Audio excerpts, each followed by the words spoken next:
Welcome to Journey Through the Gate, your paranormal portal podcast, as we delve into the many questions and wonders brought on by the supernatural experience.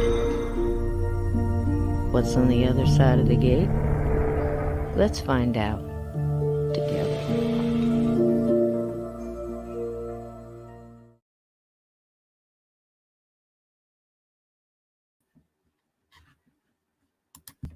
Choo-choo! Welcome to the Hot Mess Express, everybody. Welcome in, gatekeepers. Welcome in, one and all. Let's get this chat up here. How y'all doing? Now, Lynn says she is behind the scenes in the green room, partaking in all the wonderful snacks that Journey Through the Gate does supply for every one of our guests. They did arrive, right, Lynn? She's shaking her head. Yeah, she's good. Okay, so here's the deal. I need everybody to get in that car of this crazy train that we're on and understand that we're going to go into some pretty dark tunnels tonight.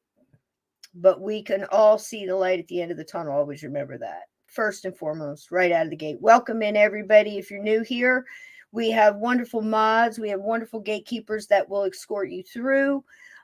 Just be chill. And we can disagree. We can agree. That's even better. As long as we do it civilly, we treat each other very cool in this chat. Welcome to our live chat. This is next level. Everybody says that. I hear it a lot. I mean it. What we are bringing forth tonight, many of us in this chat already have suspected it to be true. We have discussed it. And what our co-host knows and what our wonderful guest tonight does not know is that we've discussed it and at length, believe it or not, in Cabin 22, when we talked about a little something that was ancient and was here long before spoken word, really, or at least written word. Probably grunts and a lot of screaming. But so we're going to talk about that tonight, and we're going to peel back a darker layer of this paranormal onion. That's why we do the intros. That's why we honor those people who can create, because the things that are jealous of us cannot create. They are not creators. They want to steal. They're stealers. They come to rob, if that makes any sense to you tonight. So, wonderful woman, wonderful energy, somebody that I've talked to this at length about when I said, many a time we see extraterrestrials, interdimensionals, what people would say are aliens amongst the dead and spirits and earthbound. And people say we're crazy. Well, we are. But let me tell you something. That tinfoil hat's turning into a little more of a crown every day. So welcome in. Without further ado, I have a wonderful, talented, absolutely creative, wonderful, cool cat right here. My co-host for tonight, the wonderful author, experiencer, several decades, we won't say how many, of end-of-life care, has seen the clouds from both sides now, right along with me. Right, Lynn? Welcome in. Hi, everybody. I love you, cool cat. Hey, I love that intro. That the cat reminded me of getting some Anna, so I tried to get some similar. Woo! I was jamming to that music too. That was really the music. But of course, I'm going to take them off because I can't. It's hard enough to see without them on. Every month there's a poster for a movie or something back in the 80s. I can't remember. I think there was some bubblegum maybe involved. But anyway, welcome in. Thank you. Lapis lazuli, is that what is that? That is gorgeous. This is a London blue topaz. Feels the energy on it. Lovely wrap job too. This is the kind of stuff that I do, guys, and you will be seeing it in the future, but right now we're concentrating on what we're doing. Lynn, you had all the wonderful things you've done. You and I have discussed several times. Getting into all this, when you have to explain to somebody, this is ancient, this is, the Native Americans, sacred, sour soil. Nobody should live on this. This is, no, you leave, cut and run. we've tried to discuss this. You want to give a little bit of your end on, because you've introduced me to this gentleman, and I'd like for I have a little thing. I didn't make him a video because he had one of his own with his kind permission. If he shakes his head, if he can hear me, I want to play it. Thank you. Yeah, he's thumbing up me. So that's what I'm going to use to introduce him, because I couldn't do any better. It's chill you to the bone.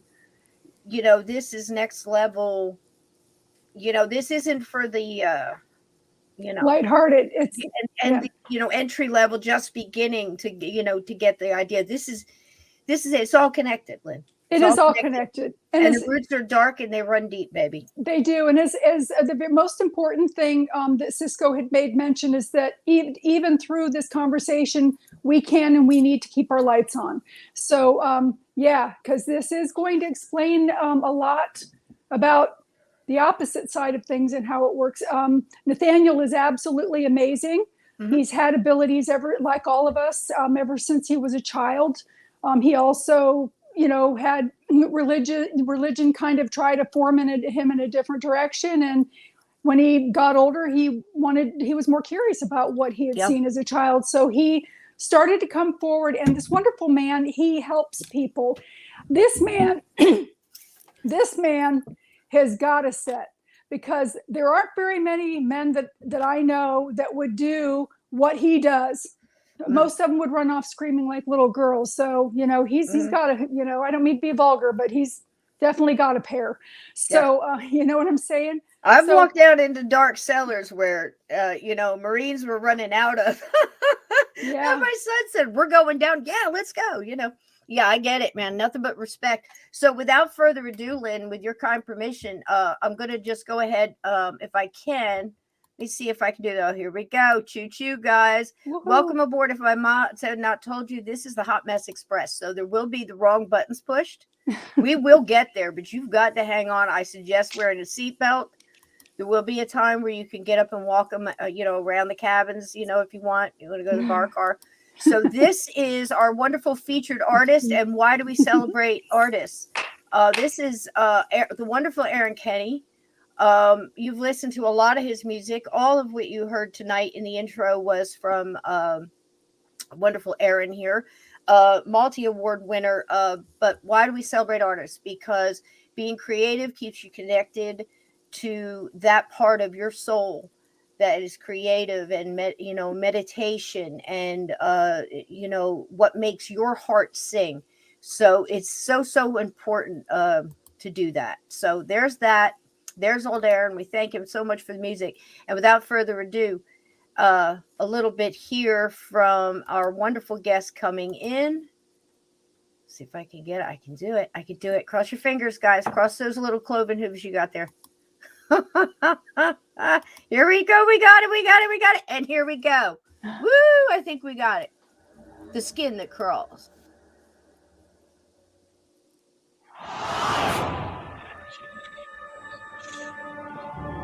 According to my research, possession was always the byproduct of emptying oneself.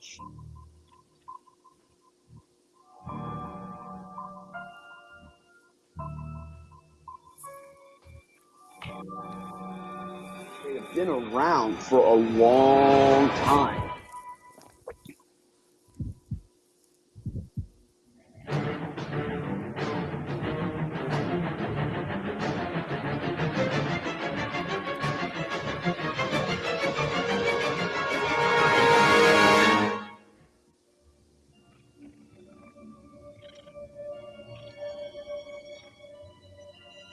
They're creating a body that looks like their apparition. Hello, everybody. Wow. It's Nathaniel. Whoops, wait a minute. And today we're going to talk about... I can do this. Ah! It's still going to go. Choo-choo. Okay. Ladies and gentlemen, I couldn't... gatekeepers, one and all these wonderful mods, I give you Mr. Nathaniel Gillis. Welcome in here, sir. Fantastically done. Welcome. I hope that I didn't embarrass you with what I said, but truly talk about a strong man in many ways, to walk into the kind of situations that you walk into, and you do it with a huge heart. to help people. That's the whole purpose. And Intent. that is just big and huge in itself. So have at it. Definitely commend you on that. So thank you. I wasn't offended. At first I thought, did she really say that? I love it. It's hilarious. When she said upset, I'm thinking, I'm watching your so face funny. and you're in the intro. And luckily I got to talk to Nathaniel last weekend. It was a wonderful conversation. It was way too short, but I didn't want to take his time. And the whole thing is I was just trying to assure him we're clicked into this. If this is another layer to this paranormal onion, it's a dark layer. But here's the deal. The roots, they run deep, Nathaniel, and they go way back, and that's what you're doing now. And you're uncovering these lines that people make between in categories. And, we often talk on this show about trying to put things into files and stick them in a neat little file cabinets. And when you start getting into paranormal, the supernatural, the spiritual, the whole shebang, and going back to ancient times and before, as you've so eloquently said, before written word, this goes back. This is ancient, right? Absolutely. You start realizing that these lines are extremely blurred. I mean, things fold over here. All of these things can exist at the same time. It's just not everything is what we think it is just by looking at it. You can't fit these things into categories, can you, Nathaniel? So easily. Right. Well, yeah, the phenomenon will bleed into each other, the different categories, and so that's what I had learned early on in my research, was that we put labels on things in order to understand them. But the moment we label them, we start limiting our perception of them. And so that's really what I've hopefully been able to bring to the table on these lectures that I've been doing for the past 3 or 4 years. Is, there are a multitude of interconnectivities. And so what we've been doing for eternity almost is compartmentalizing the phenomenon where, I'm going to slap a face or a title on this. And truthfully, it's what I've been coming to learn, and we're going to talk about it tonight, is that the phenomenon is wearing masks. And that I believe it is coming from one source. And we'll get into more of that tonight. Awesome.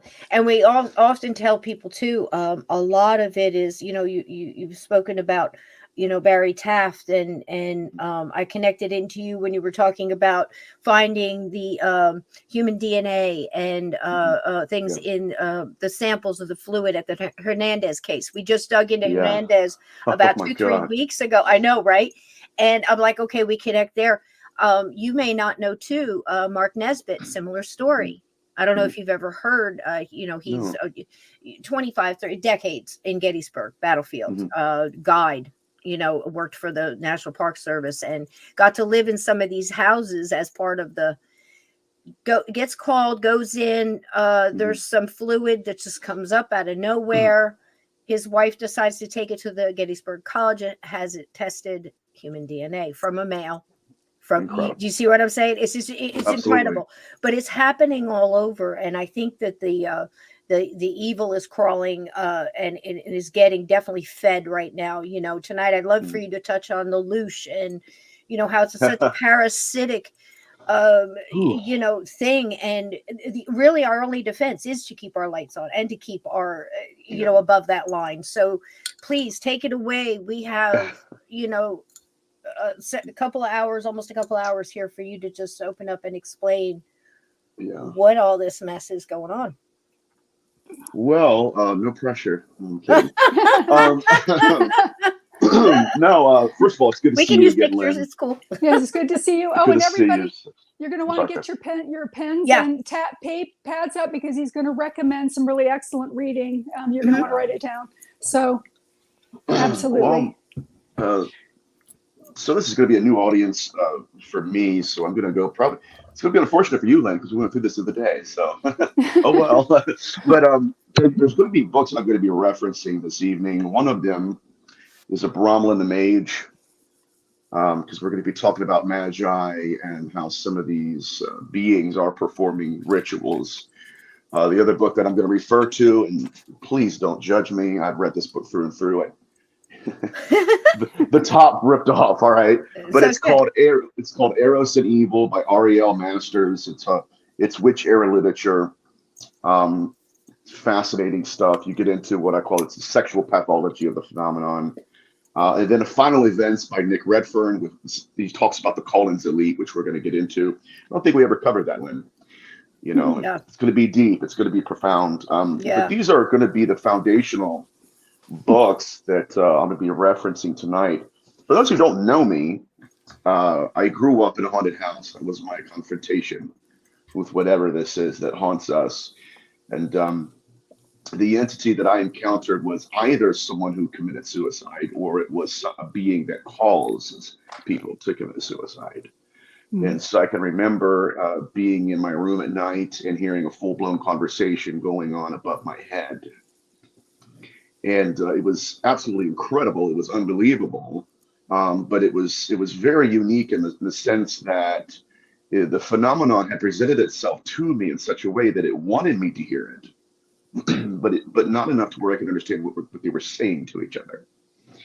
Very, very, very weird stuff occurred. And so I kind of got my feet wet, and I kind of put a thirst within me, a hunger even within me, to understand what we're encountering when we're dealing with hauntings, and if there are actual belief systems that these beings believe in, you know, what do they fear, that kind of thing. And that led me to go into homes and do cleansings with malevolent hauntings.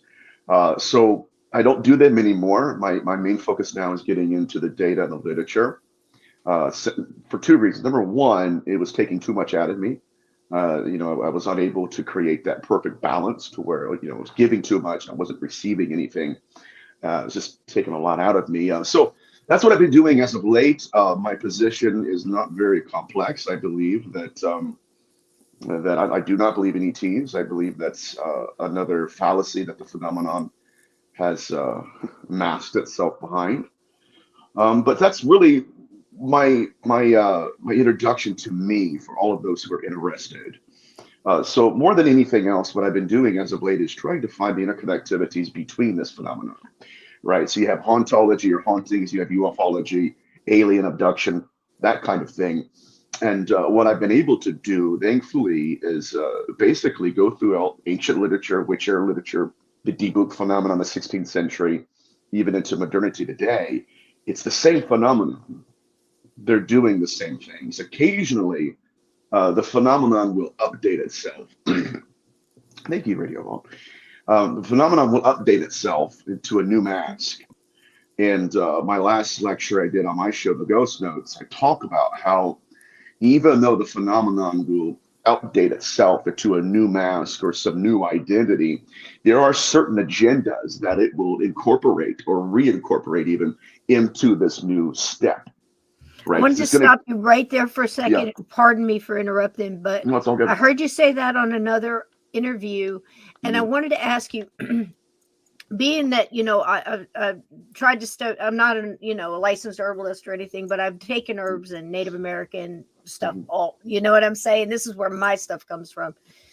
And, you know, looking at it from that vantage point, I'm looking at this almost like a virus that mutates. Very much so. Yeah. Do you see where I'm saying? Like each person or each thing it gets in, or it chooses to do it, that feeds off and goes into and creates another virus, you know. So we've got a lot of common colds out there, and we've got some bubonic plagues, and did you see what I'm saying? And some Ebolas. And does that make sense to look at it? Absolutely. It does mutate, and it evolves according to our awareness of it. Think about what I just said.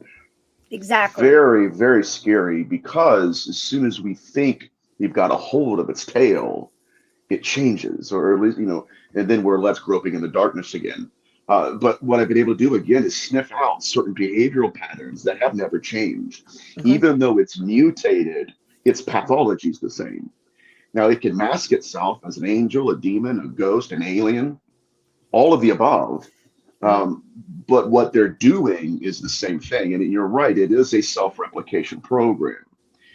And it's a very, very scary time. And I'm not saying that everybody should research this. I had a gentleman reach out to me the other day whose son tried to get into this and had no history of mental illness at all.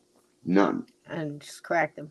Yeah, he started speaking Arabic, just, it was really, really, really strange. So yeah, but I don't want to ramble on. I'm used to doing a No, lecture for like an hour on my show. So you're if I doing do so that, fine. just get me. I just hate to interrupt you, but Yeah. first of all, I'm me, and I've got paranormal Tourette's.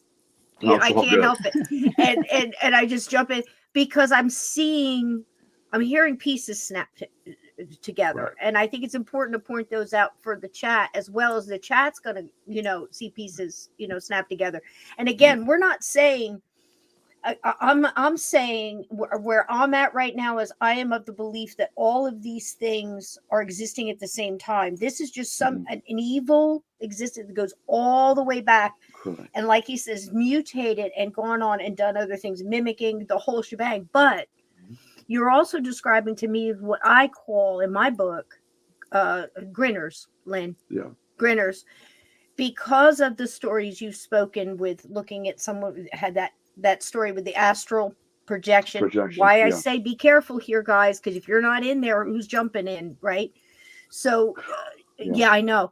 But it looked at him, it knew telepathically, it knew that he knew. This has been happening to me my whole life. I'll walk into a place and I'll feel it and I'll look, and they know, they click in, they look at me, and they just smile, that knowing smile, from children to elderly. Do you see what I'm saying here? Yeah, you're right. I'm giving you more going, yes. Okay, now shut up.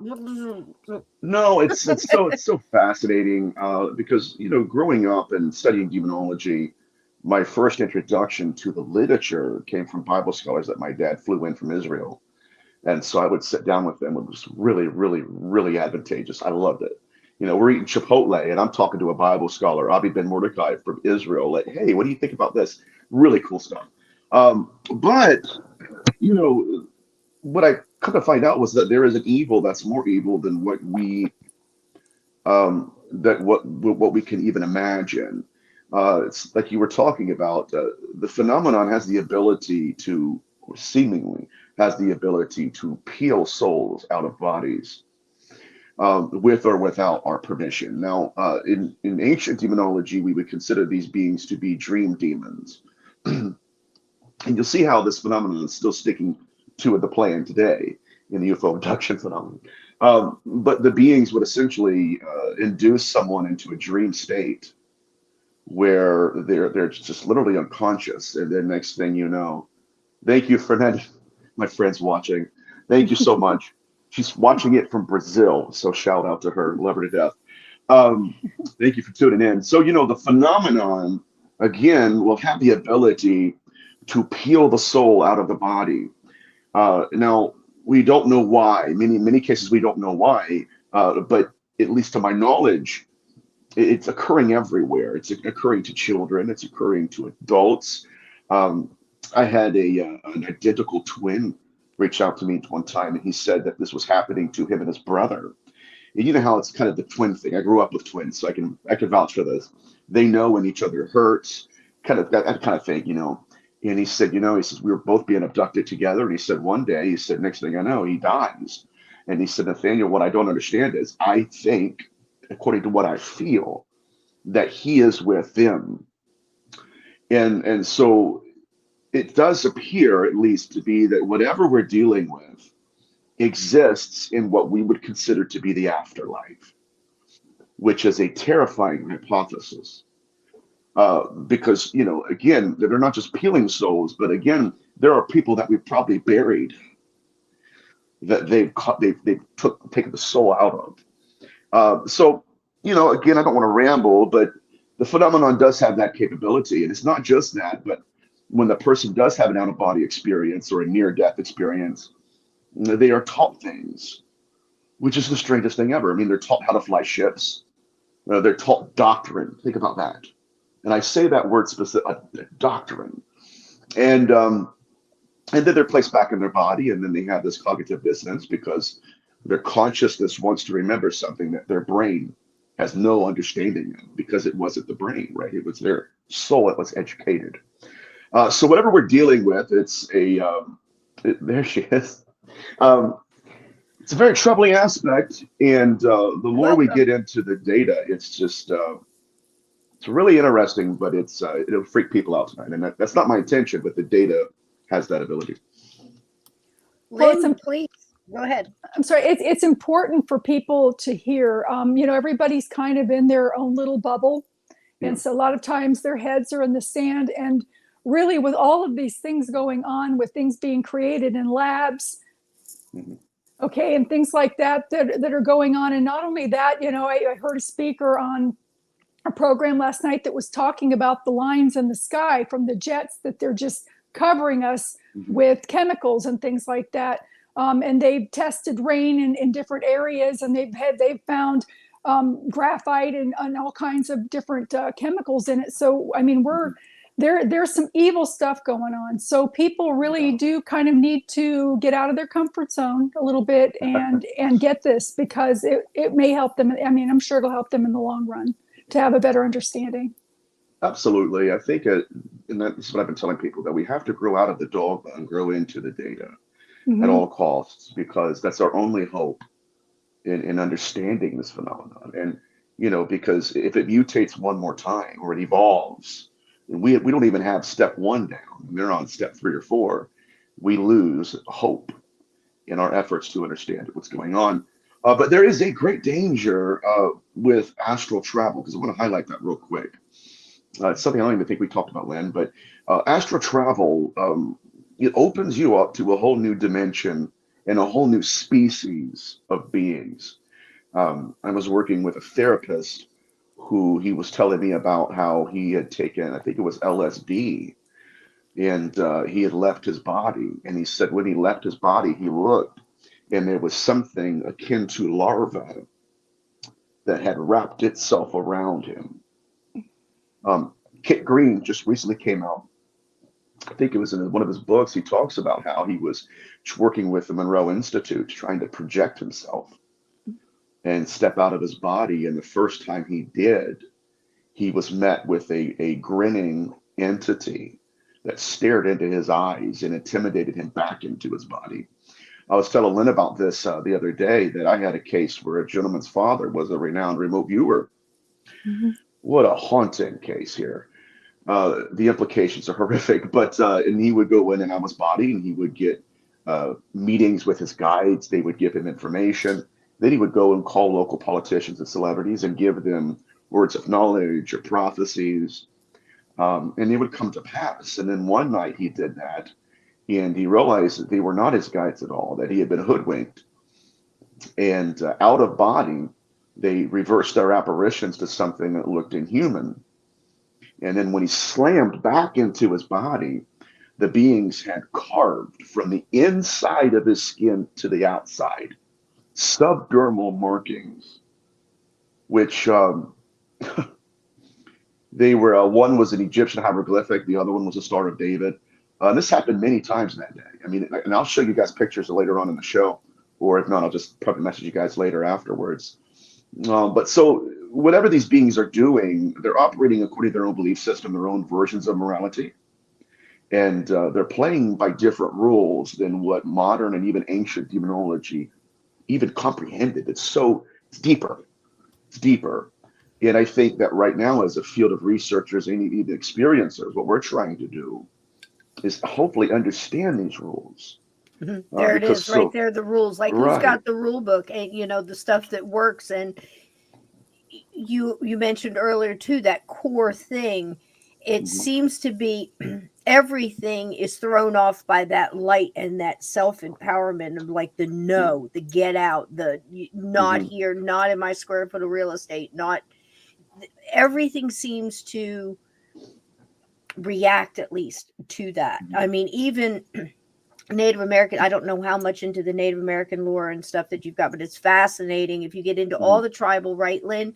And you dig into, no matter where you pick on the earth to go tribal, you find that core, you know what I mean, on how to fight back, whether it's, made up word like shaman or medicine, I don't care what label you give it, the walkers that can walk through the darkness to go in there and pull someone out and bring them to the light. Whether it's a combined thing, like in Cabin 22, Lynn, it took for the soul collector there. I mean, just in, just this made up thing. I don't know whether I made it up. It's a long story, but it's almost like it was spirit driven when I wrote this, because it was a coming together, almost like The Stand, people coming together for no idea why, all different beliefs, all different faiths, all different grounding things, personal to their own intent and their life and their character. And they just came together in light and beat this thing off enough, couldn't kill it because it was ancient, but it was actually taking souls of the abused, the battered, the broken, the neglected, and using their bodies very much like Fallen, the movie Fallen we discussed, and but using the the bodies and the essence of those kids basically to do its bidding off the grounds. It had this grounds where it had been forever, and it was theirs. And if you went into that, it had actually more power. But they had to come together in a collective, almost like in harmony with all their diversity, but it was just light. No matter what label you gave it, it was light and it was love and it was intent. And they all seem to react to that. And I just want to reiterate it again, because you're going to go down some scary things. And I want to keep reminding people that it all reacts to that. You're right. I'm sorry. No, I said keep your light on. Yeah, no doubt, sister. That's what I had to do as a kid. I would stay up all night, and for some reason, even without having an understanding of nocturnal beings or nocturnal spirits, I 100% believe that I felt it when the sun would raise in the morning. That entity left, and so I was able to snag about 45 minutes of sleep, and then I'd go pass out of school and fail my grades. Not a good system, by the way. It's horrible to grow up that way. And not to cut you off, but you should tell them probably the first one you actually literally came face to face if you want to go that direction, because so many in here have similar stories. But it also seems that those people who, again, like you would say, a shaman, I ask anybody that goes through that, they have to, that yin and yang, you have to learn how to balance. We all do monster and side buds, and how short the chain is depend on you and your will and your control. We're all that, and again, Nathaniel, before I forget, I agree with you about the whole butterfly, the cocoon, and that's something I have said for years. I said, what if they're us? Some of these, I know, dude, it's snap, snap, snap, that puzzle piece. But tell us about your experiences. So my parents pulled me aside one day and said, we're looking at a new house, and you need to get dressed and get cleaned up. We're going to go take a tour of it. So we get my dad's Buick. We drive over to the house, and it was a single-story house, but it was kind of built up. It was kind of like not a hill, but it was kind of built up. It was raised a little bit. So I remember going into the house, and it was virtually empty. The people that had owned the house, they died. They were elderly, and it was kind of an estate sale, but it was just the house. They left it to the children who were adults. I mean, so they're selling it. So I go in there, and my dad takes me by the hand. And by the way, I'm only like 8 years old, so I'm a little guy. And he takes me into what would become my room in the future. And he says, take a look around, figure out where you're going to put your gaming system, your bed, and all that. So I am. There were no chest or drawers. There was nothing in the closet. I'm looking in the closet, look at the wooden floors. And bacon. I remember. There we go, Cisco. And I look over the corner of the room, and there's a bed, and I can't tell you why, but I was compelled to get on all fours and look underneath the bed. And I pulled the blanket up. As soon as I did, there was a full-bodied apparition of a little girl hiding underneath the bed. Long, flowing black hair. She's a beautiful little girl, beautiful. She had pale skin. She was wearing a white linen dress that looked to have been made during the turn of the century. And I'm a kid, I was only 8 years old, so I played with kids her age at that time. You know what I mean? So I'm thinking, okay, like, this is weird. Maybe she lives in the house, or she's somebody that lives in the neighborhood that snuck in and she's trying to hide from us or something. Well, when I looked at her, she looked at me, and she shimmied her body all the way up to the wall to where she was the furthest from me. So I was like, well, that's it. I'm out of here. I don't want anything to do with this. Like, I don't know where did this girl come from. And I remember being in the car on the way home when I'm telling my parents, I saw a little girl there. And guys, she was as physical, seemingly as physical as you and I are right now. And she didn't belong to the family. I found out when I actually moved to the house that she didn't belong in the neighborhood. Even more than that, that it wasn't a real little girl. It wasn't a real ghost of a little girl. It was an entity that had worn the mask of an apparition to kind of bait me into to either in a relationship in terms of like a friendship or whatever, but it was bait. And so once we moved into the house, that entity evolved, its pathology evolved to now it's walking on our wooden floors at nighttime, and it's displacing his weight. You could hear it creak, creak, creak. There were nights, like I said before, where I would wake up and you would smell like sulfur, and it smelled like a dead corpse, if you will. And I hate to say it like that. So, it was very interesting. It was traumatizing. I think that to this day, there is a portion of me that is still that little boy hiding underneath the covers, paralyzed in terror. And so it evolved. And so how did it evolve? Well, finally, after all the paranormal phenomena manifested, next thing I know, I'm slipping into nightmares. And the nightmares were spiritual in nature. It consisted of the same thing. It was a running loop. It's weird. It's like it would go and play, then somebody rewound it, play, and it was a loop.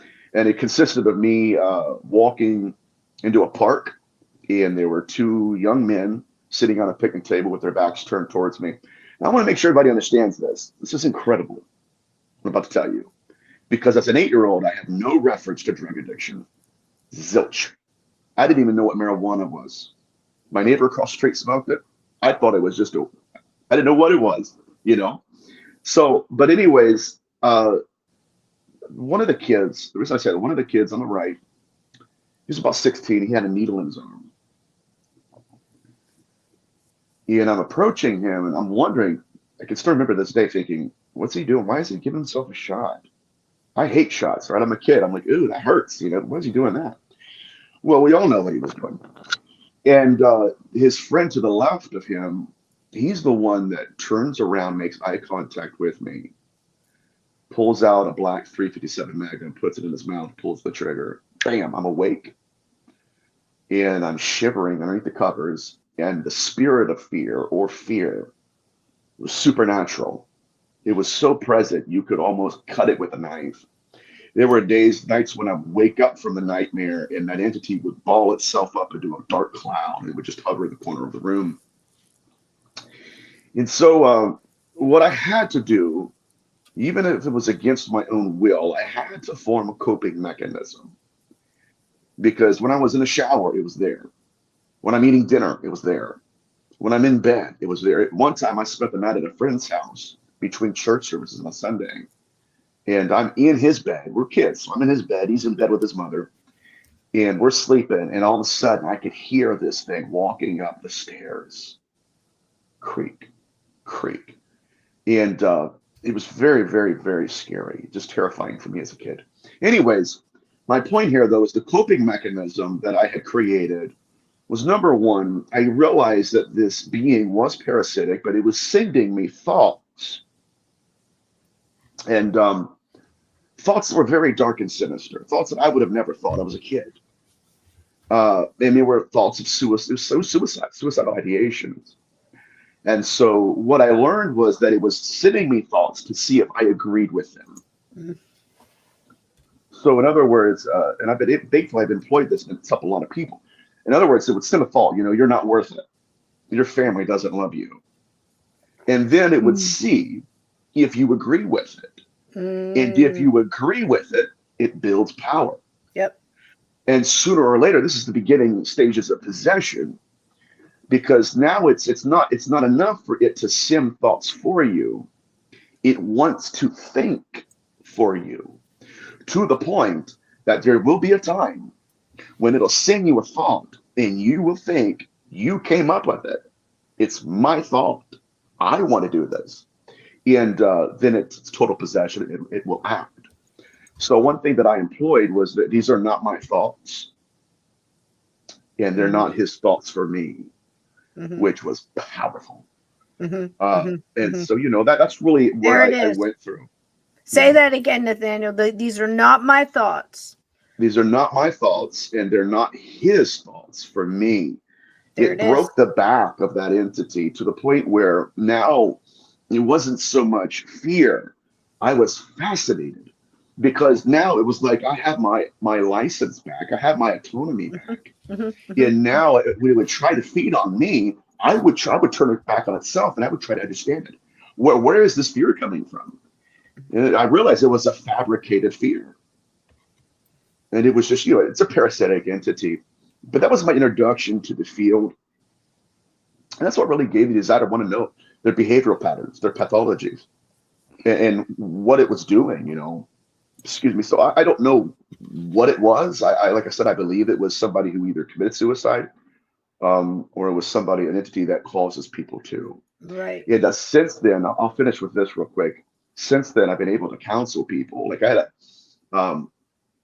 had a family that contacted me about their 16-year-old daughter failing school, just the whole shebang. And it's like 3 a.m, and they're like, Nathaniel, we really need to hop on a phone call. You know, we're all going to be on this 3 or 4 way phone call. We need you to talk to my daughter. And I'm telling you, for 45 minutes, I had no inspiration. My gifts weren't working, right? Nothing was coming to me. And I'm asking her what's going on. And she just kept saying, I don't know. There's just something wrong with me. And the very end of the phone call, I promise you, this is wild. I'm about to hang up, right? Well, I'll tell you what, I'll be praying for you. And we're going to reconvene here in about a week. As soon as I said that, something walked by me and brushed my right arm.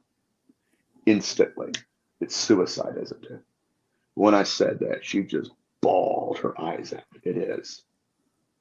So I think that I had to go through and grow through that trauma in order to minister and help other people who, even if, see, sometimes people don't even have the right words to articulate what's going on. There it is. And it helps when somebody who is a wounded healer can say, okay, I understand. I've been there. And it's a life-changing thing. We're so big on that here and with the chat, and they're really throwing some great stuff out here. Bubbles has seen what I would say is probably a mimic. Thought it was her neighbor, then disappeared. But she got the feeling off of it first. Again, chat. That's it. Your filters, that intuition. The rabbit feels the fox. The chickadee knows the hawk is coming. I watch it all day long. So that's your. You know, we don't have the rule book, but if you listen and we do enough of these shows, we can fill in some paragraphs, maybe not a whole chapter. We can put, we can kind of, you know, fit it in. Lynn, I definitely want you to respond to that, but you know, that's the thing right there. In tribal, I had elders tell me as I was learning about herbal, like I said, it really is anything nature. I'm learning everything nature's connected, right, Lynn? I mean, the energy, whether herbs, disease, bodies, water, words, spelling, you know, chaos magic, it's all energy. It's all right, you know. And you know, when you were saying about you know, not having the rule book, but everything responding to it, I think it's real important to, you know, take everybody's energy in the chat and also have that intent and that one thought. Right. You know, as scary as things like parasitic entities that are working with Nazis, that are working on both ends of a war, that are, you know, whether it's Green Eyes and Chickamauga feeding on the death and the suffering, or, you know, me in Gettysburg and seeing aliens standing with the entities that don't want us to help these humans cross. Right. Because they're feeding on that pain. They're, you know, and again, here comes Nathaniel from another place, similar experiences than Lynn, as Lynn, and as a young person, you know, as Bill Bean, you know, fighting demons in his house and killed his mother. You know, these from things us, are very powerful. Oh my gosh, from us saying, you trying to tell people in a gentle way, yes, they will take you in your sleep. Yes, you need to do something. You don't, ghosts aren't pets, and if you have activity in your home or your business, you have to take this serious. It's not playing around. It's And they're very getting in serious. every crack and every doorway and every window that's possible. The only thing that's holding them off is love, light, and intent. So everybody just think that right now. And what he said is so important. These are not my thoughts. Think of the movie The Ravine, Lynn. Yes, that was an amazing movie. I watched it twice. The talking back and forth and the person going crazy and a nugget of truth wrapped in sticky black lies. Mm-hmm. You know, I just wanted to underline everything you said there. Lynn, would you like to respond? Because this is gold here, you know. Well, it is, and as both Nathaniel and Cisco mentioned, the love and the light is like repellent, and it's important that you stay strong with that and stay focused on your path. There are so many things that try to distract and veer you off your path, and especially those people like Nathaniel, like Cisco, that are people trying to move people in the direction of the light versus the dark. I mean, we're all under even attack more than regular people are. They don't need to attack the regular people. They're already doing their puppets. So low-hanging fruit, man. I hate to say it, but I mean, even things like, for instance, you know, isn't that awful to say? But they have the ability, if they see a child that's been born that's going to be something wonderful, that's going to be, you know, somebody that's going to help people with avoiding the darkness versus the light. I believe that they snuff them out with SIDS. If you've ever been pushed by one, had your hair pulled by one, you know that they have the strength and the power to suffocate a newborn child in their bed. Hands down. Absolutely. Absolutely. And take people in their sleep. So these people that take them in their play sleep. In this, and God bless them, each and every one, everybody, there's a place for everybody. I promise you, as we see. So the shortcut to this is, you know, you can't get on here and you can't, this is a responsible thing. And I've heard people say crazy things like suicides don't cross over. They like, stop it. I could reach through a radio and slap somebody. Again, it's an individual thing. And so is this. What Nathaniel said in the beginning is the consciousness, what your consciousness is able to accept at the time, like your brain being able to recognize what it's looking at. It's using that, and it's trying to manipulate you into thinking that these are your thoughts. So the most important thing is to know your base. Any empath should know their base, especially with everything going on right now. If you're a animal empath or you know, people, there's so many different levels of empath, you know, but I happen to be a world empath, global and animal. Can you imagine what I'm going through? So because the poor animals, nature's just trying to chill and go about its damn business, which is where I try to take my lessons from, if you know what I'm saying. The cardinals out here have no idea what's going on. They're just trying to feed each other and chill, and they're still singing, baby. So you keep singing. But the stuff that's going on, if you know about it and you know the weapons that work, you walk like a well-armed soldier. You know, whatever that armor may be, you know, that you want to add your own special little touches in. As long as that core is solid, baby, you know? Right. I think that it's important to understand that these beings will map out entire bloodlines. I'm going to go into two stories here. Talking about generational curses and how to break them. We're not doing it for ourselves. That's the biggest thing. We're doing it for the future. And so anyways, I was out to dinner, and one of my friends says, you know what, Nate, I was reading, I was smoking a cigar or something, just chilling. It's in the summertime. And my friend, he goes, Nathaniel, he goes, look, man, he goes, I have a friend of mine that really wants to talk to you. She was asking what you do. And at first I thought it was going to be one of those conversations, right, where, you know, I'm going to have to tell them I'm a plumber or something, because if they think I'm a demonologist, that's going to be a little bit weird. No, it turns out that absolutely, Anne, absolutely. And anyways, I'm sitting down, and this girl walks up with her boyfriend, and they sit down in front of me. And I don't know her from anybody. I've never met her, never seen her in my life. She starts out with a story. She says, you know, she goes, I live in Dayton, Ohio. So she goes, in Springfield, Ohio. It's about 20 minutes away. And she said, my best friend's grandfather lives in a very old house. It was built like in the late 1800s.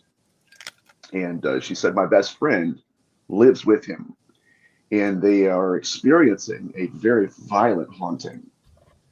And she said the other day, her grandfather ran out of the house claiming that an entity is chasing him. It's chasing me. It's chasing me. Oh my God, get it off of me. It's chasing me.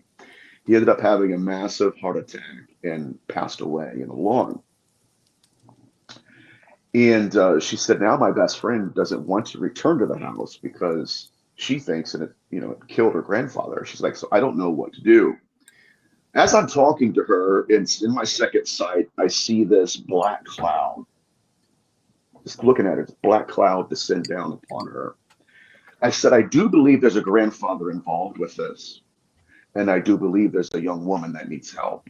I said, but it's not your friend. It's you. She said, what? And I said, look, maybe your friend does need help, and I'll help them here soon. But right now, I want to deal with what I feel. I said, it's the spirit. It's attachment. It's suicide. When I said that, the hair on the back of my neck stood up. The atmosphere changed, and she's shaking like this, and she holds her arms out, puts my fingers on her wrists. It's very interesting. But she had cut her wrists like maybe a month or two earlier, and I was feeling the scars. And I'm talking just pouring tears, weeping and crying. And I said, this is a familial spirit, and it's tracked your bloodline. I said, who in your family has committed suicide? My grandfather. The grandfather of the little girl. I said, all right. I said, when did that happen? She said it happened in 2014. Now, when I first met her, it was like 2017 going into 2018. But she said, yeah, it was my grandfather. And she said, and since then, I've never been able to let it go. But that entity had mapped out the bloodline, right? It's like a map, blew up the map. Okay, where can I find a host, or what can I do? There's another case that I was involved in. It was very interesting to me because it was originally an incubi case, right? Where an entity in the form of a man was trying to inseminate a woman and all that.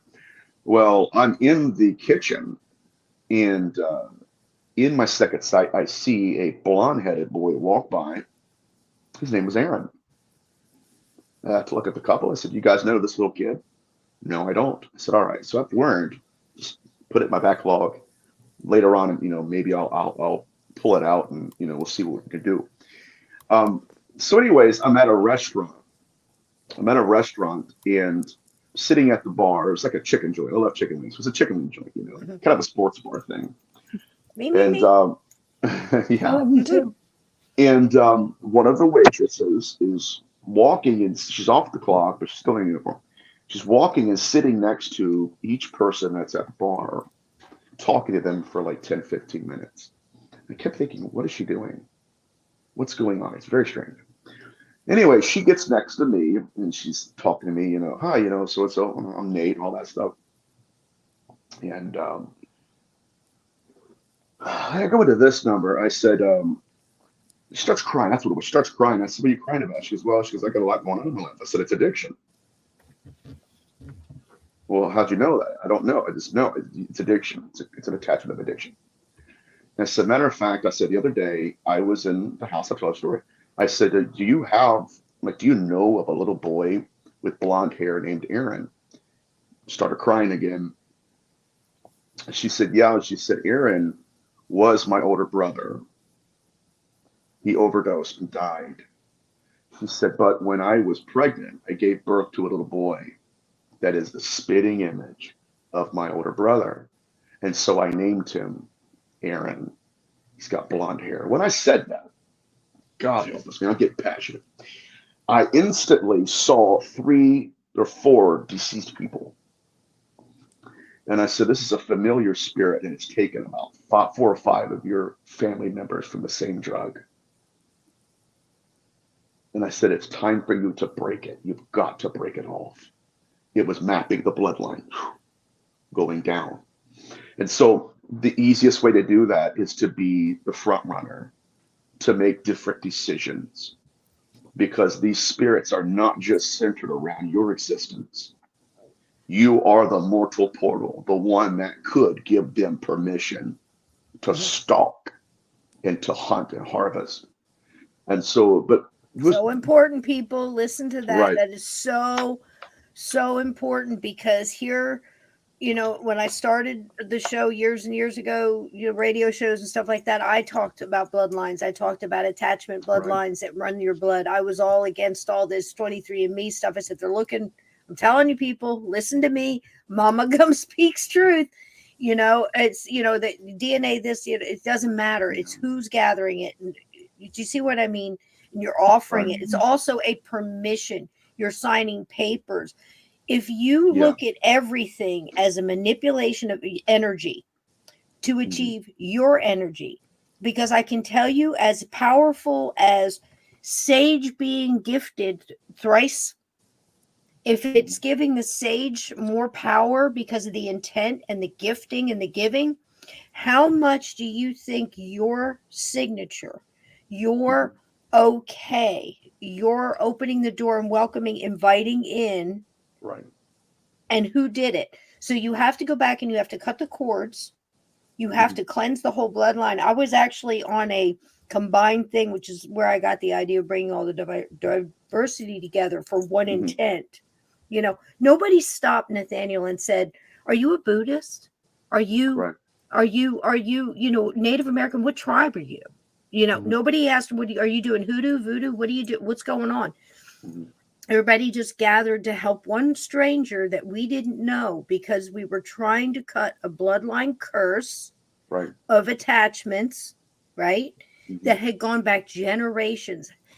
I believe what Lynn said the other night. We are incarnated in this time to stand and cut a lot of these continued circles through our bloodline and centuries. Stop the circle now. You have the right. It is your duty to do so. Profound. You want to elaborate on that? Either one of you. And we've mentioned it, like Nathaniel has also been talking, and I am enthralled. I love hearing him tell his stories and things, because it really brings it home. But remember on the show too that I talked about what I call archons that attach to people with addiction, and also people with schizophrenia have attachments too, because there's as I love Cisco's scenario of cracks in the windshield, because there have been cracks in the windshield, and a lot of times it isn't caused by something that they've done themselves. Sometimes they've been molested. Sometimes they've been neglected as a child, which is very, very sad. But this does leave some cracks, in the windshield and things. And also, Nathaniel, when we're done tonight, I want to ask you something. So please stay on a little bit afterwards, okay? Because I want to ask you something about the generational curse thing. But absolutely, don't give them the opportunity. You've got to keep yourself strong and focused on what you know is right, and not be misled. And also, there was a story that Nathaniel told, which one of the stories that he told about the man that was going out of body experiences and collecting information, coming back and telling people. Correct me if I'm wrong, Nathaniel. There was a piece to that I heard when you told that story before, that the man actually had a code with his guides, a password, and that these things didn't know the password, and that's what led him to believe that it was false. I don't want everybody to go running from their guides. These people that you go into meditation, your guides are in place, but you need to set up some kind of a password with them to make sure that you're not being misled or fooled, because there are a lot of tricksters, and they do take the form of other things. So don't protect yourself. You're exactly right. It's fascinating stuff. I mean, I know it's dark, right? But it is very interesting what we're discussing here. Trauma can be the mortal portal for these attachments to become incarnate. Wow. Like, I had a friend of the family one night years ago. It was like 2 a.m. They got a hold of me, and it was during COVID. And they're like, look, we're at the hospital right now. They're not letting us in. But our oldest daughter has been having gastrointestinal issues. She was doubled over in pain. And we were just wondering, can you pray for us, or do you sense anything? And I've never done that with friends of the family, right? Because that's a big gamble. You know what I mean? If I say something and it's wrong, it's like, okay, you guys are not going to come to the birthday parties anymore, So while I go into what I call seeing and praying and whatever I do, and to my left there was an apparition of a man named Dan, and I'm on speakerphone with him. They got me on speakerphone. They were in the parking garage. I said, "All right." I said, "There's a man here to my left named Dan. He has a mustache. He smokes. He has very bad BO, and he's a rapist." Oh, This is incredible. This is documented too. I said, "He's a rapist." I said, "Who am I seeing?" The mother starts bawling. "That's my daughter's biological father." I said, "Really?" "Okay." I said, "Well," I said, it was weird. And I don't know if it's because of my calling, I have no idea why it happened, but he was there without his permission, and he was confessing to me. This is incredible. And he started telling me, "My daughter has been through something that was very traumatic sexually, and that allowed this entity to get attached to her. And what she is experiencing right now in that hospital room is the physical manifestation of a spiritual presence." So I told the parents, I say, "Look, it's her story to tell." I said, and I go into this. I've never been in the house. I said, "But right now I'm in your living room. There's a fireplace. There's a rocking or like a lazy boy chair. It's green, whatever. There's a couch there."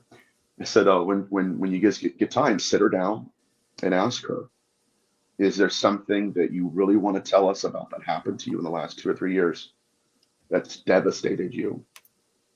And I said, anyway, so they do that. 2 weeks later, I get a phone call. They set her down. "Can you tell me what's going on?" And they get into it. She starts crying. She said, "I was at a college party, and she said, I was meeting a friend there. It was my first time being at that house. My friend hadn't gotten there yet. And she said, I would go upstairs to use the restroom, and a big man pulled me in the room." She said, "Now, since then, there's an entity that has been visiting me in the middle of the night." And she said, it smells like that man. Think about that. It has the same masculinity, the same it's the brutal. Fear. It's Right. the fear, because they But use your sensitivities. I right, mean, your senses, that smell to bring you back, that sound to bring you back, the sound, they mimic the sound of your mother, did you do your homework? Whatever that brings you back to that moment, because it's right. that fear. You're do it. exactly right. And so interesting because it's anyway. So yeah. So what happened was that entity had created an entire situation in her life. Wow. And then used that as a mortal portal to step in and become attached to her. And so what they did was they started talking to the trauma.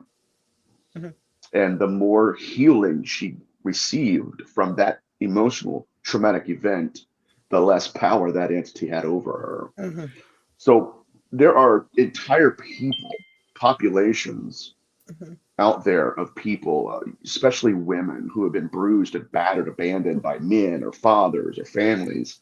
And these entities have created, right? I deal Created with the vets a lot.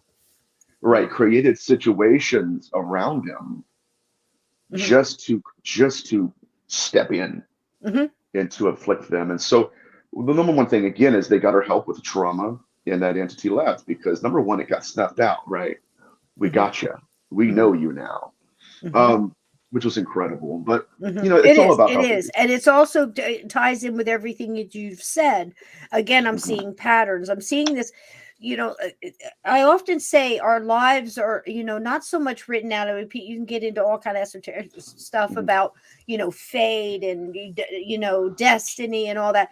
There's some truth to it, but our lives are like a tapestry, and some threads are woven in a little tighter than others. So things are going to be connected. You absolutely are connected to your ancestors. It goes deeper than just saying I walk in their steps. I mean, that's great if you can acknowledge that much, but you have to understand The fight that we're in, they're not the only ones with bloodlines. And that's all you hear about is bloodlines and the families and the this and the that go way back and trade off. So you can't, you have to understand there is a reweaving of your tapestry going on. There's a lot of people tugging at these threads. You're not the only one in control. When you grab a hold of that, that's mine, or no, I don't want that in there anymore. You've got to break that, because it's a continued tapestry of the next and the next and the next generation, and it's not just the blood. If you raise someone else's child and you put your trauma on them, they are going to pick it up, and it jumps a circle, it jumps a bloodline. Right. And it does it not? Yes. Because it's learned behavior. And what Lynn is saying too about these archons, and there's something to be said for these little wives' tale, that whatever you want to call it, little monikers that people say, I got a monkey on my back. Oh yeah.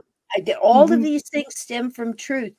And you got to wonder why, and why people tell you not to do certain things. Like I said, inviting in, whether you want to say that's a Ouija board, where you're giving permission that way without proper protection, when you're coming in doing a podcast like this without putting protection on everybody who decides to come in and everybody who leaves. These things are serious. When you watch these groups go into an insane asylum, for the love of all that's holy, geez, oh Pete's, you're going into an insane asylum where multiple people were abused, multiple people were experimented on, people lost, abandoned, left behind, less than, believed. What a buffet of loosh there. And then you're going to have some, God bless the paranormal investigators, but there's different groups in different ways, the way they handle each other. Yeah. Then they're going in there and they're asking these people who on their best Monday, you could tie a shoe. And that's before they were electrocuted and locked in a cage and put in cold baths and sexually abused. These are pits for these parasitic places. And then you go in, hobnobbing in with your matching t-shirts. God bless you, but still. And no protection. Am I right? No protection. Or maybe somebody says, can the fairies be with us tonight? Yeah. Okay, great. That's great. Do they believe in that? Nathaniel has touched on this so many times. Right tool for the right job. Am I correct? Exactly. And thinking that it doesn't have strength because it's dead is the biggest mistake I've ever heard anybody make. I hearken back to the time where people are sleeping in the graveyard where serial killer buried his victims, and then they're playing around thinking, oh, well, he's gone. No, honey, he's standing right next to you. And then he killed the wife slowly over time, agonizing. Because he was right there. He wasn't going nowhere. And his energy just got stronger by them constantly calling on him and talking to him and talking about him. This is real, folks. Right. It's very real. And it's troubling. I mean, it's one thing that I tell people, because people, wanting to mentor me in demonology and investigating and stuff. And I'm thinking, man, this isn't like something, they're not toys, right? They're not pets. And there are tons of case studies throughout the centuries of people who stirred up something they weren't prepared for. And, there are beings out there that are absolutely incredibly powerful. And they do have a serial killer pathology. It's something that is very strange to me. If you were to, I don't know if you guys are like me, I study everything I can get my hands on. One thing I have studied is serial killers. When you're looking at someone who is not clinically insane, the dude will, he could be serving you at McDonald's or something. He's a regular guy. However, there is such a predatory nature to him where it's almost instinctual. And, when you're dealing with some of these beings, it's not that they don't have a morality.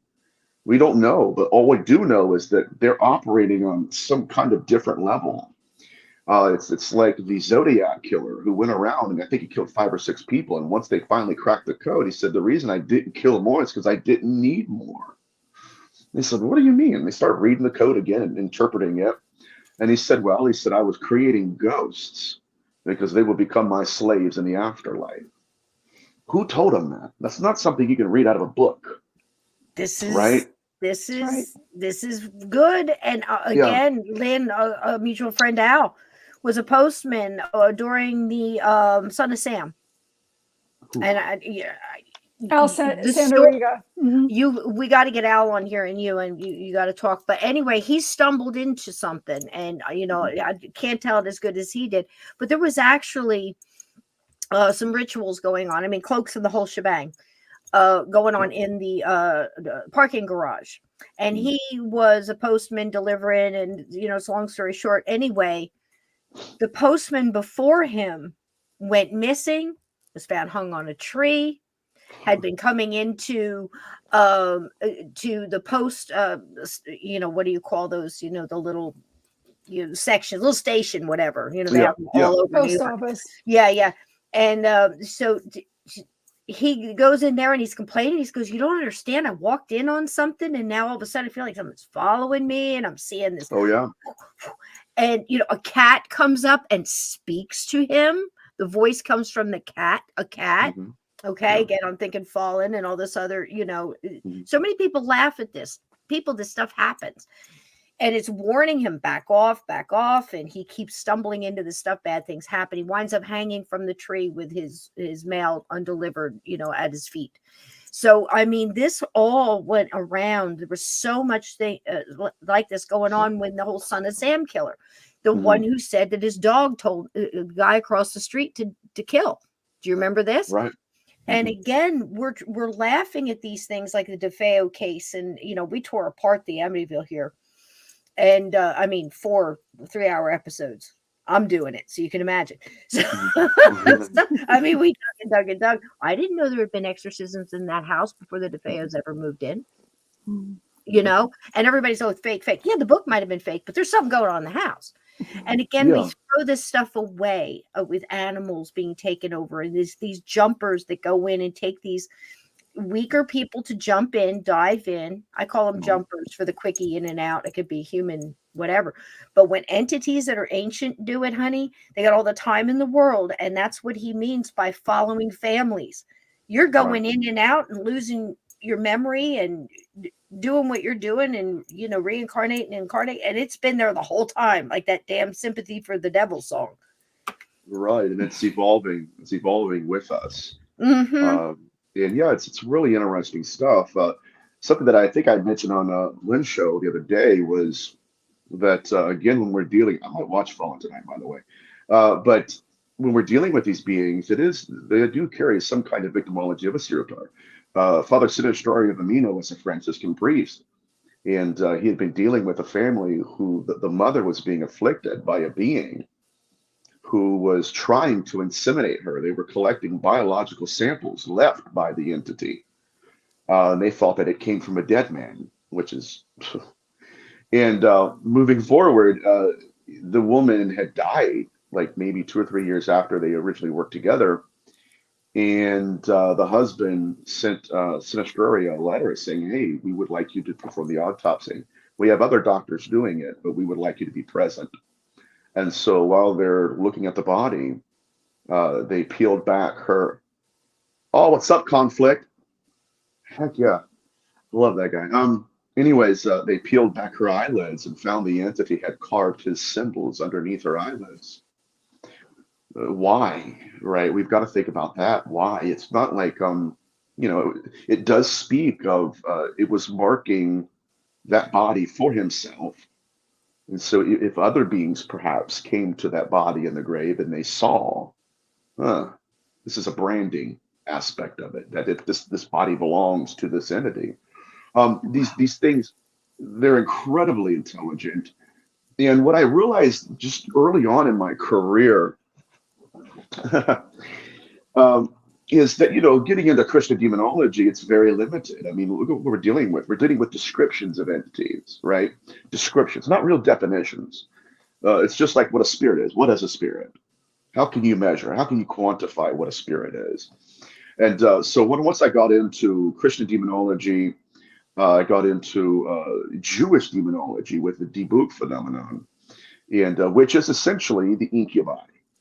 and the dream demon, all of it. And that's when I started realizing that there's something more evil going on, in that as a demonologist, I have to prepare myself for what the data is suggesting. They are playing by different rules. It's just like that case study of the remote viewer. I was telling, I feel so sorry for you, Lynn. You've heard all this stuff before. Oh, no, I love it. I love it. Keep going. But the amulets that they carved through the skin to the surface of this gentleman, they were interreligious and cross-cultural. And so right now, what we have going on, especially in the field, is, we'll call a priest in. The priest is not going to employ the Star of David. It's not his religious tradition. It's not an amulet that he believes in. Vice versa, a rabbi, an Orthodox or Hasidic rabbi, is not going to go in and employ the cross. It's not his tradition. But the phenomenon itself it transcended that microcosm of belief. It's bigger. Not either or. To these beings, what they put into that man, it was a profound implication here. It was almost like a mathematical equation, and I'm still, to this day, I'm still trying to find a different linguist to help me interpret the other pictures that I have of what they carved in to this man. But something else that I'd like to highlight is that it was soul first, skin second. Heck, I didn't know that was your aunt. Sweet. Yeah, soul first, skin second. In other words, it's coming through the skin to the surface. It's not outside going in, it's inside coming out. I didn't want to interrupt you, but I just want to say, see, that's our bloodline. You see what I'm saying? He thinks the world of you, man. Love you, baby. Oh, that's awesome, man. That's awesome. Yeah. And we're the only ones in the family trying to bring the truth up to the front, man. Everybody else is like, they're so crazy. I'm like a fox, baby. Crazy like a fox. Yeah.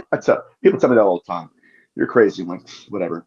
But yeah, so again, there's a relationship between the soul and the skin. It's just so fascinating.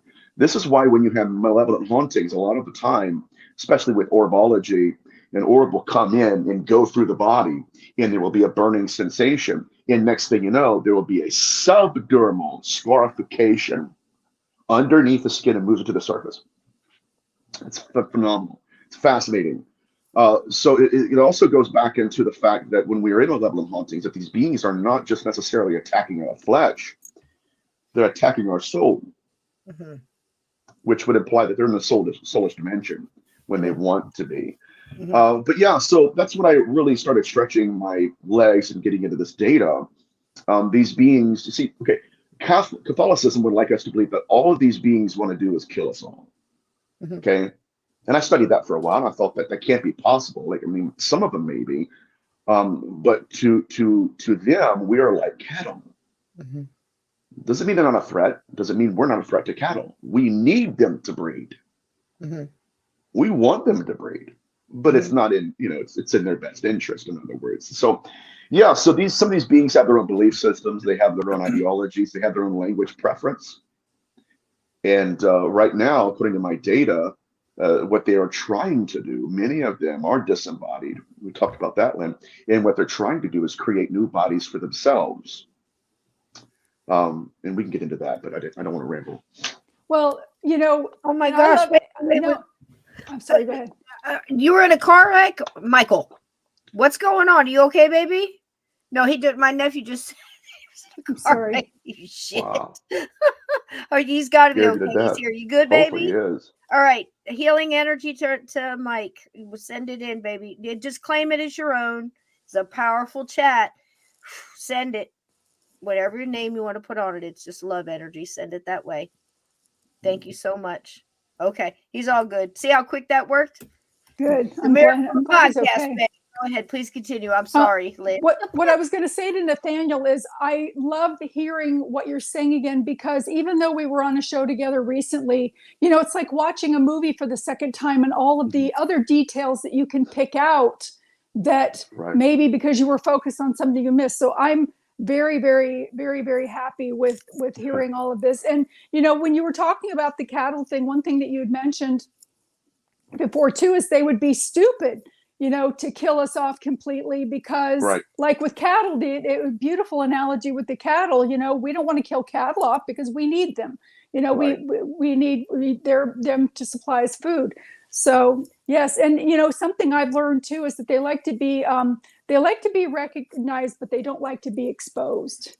There it is. Very good point. Very good point. Such a good point, because domination. that's it. If we couldn't put a dent in them, why do they care? Why do they care that we're talking? Why do they care that that these secrets are being exposed? So there is your ticket right there. So when things get hard, you just keep hammering. You know what I mean? Never give up. Nathaniel's even been threatened.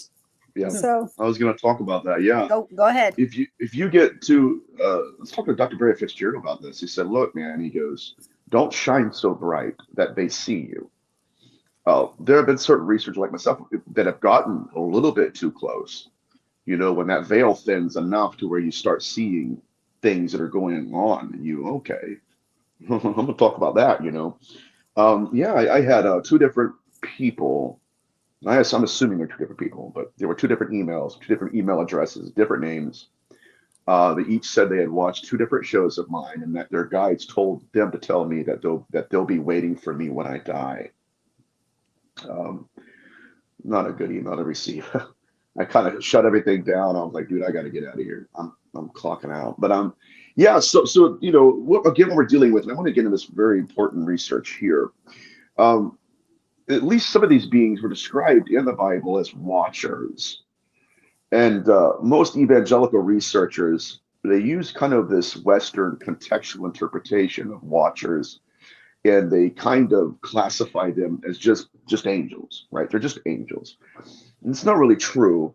According to the Apocalypse of Ezra, at least some of these beings were designed to guard the dead. To guard the dead. The Apocalypse of Ezra talks about that, where God had put them in charge of guarding the spirits and guarding the bodies of the deceased. Now, the implication here is horrifying, because these are the beings that betrayed us as a species. And so this is where necrophilia began, necromancy began.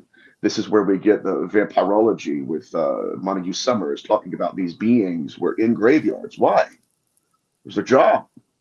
And they were milking the carcasses of the dead and then using the biological excretions to create new bodies for themselves.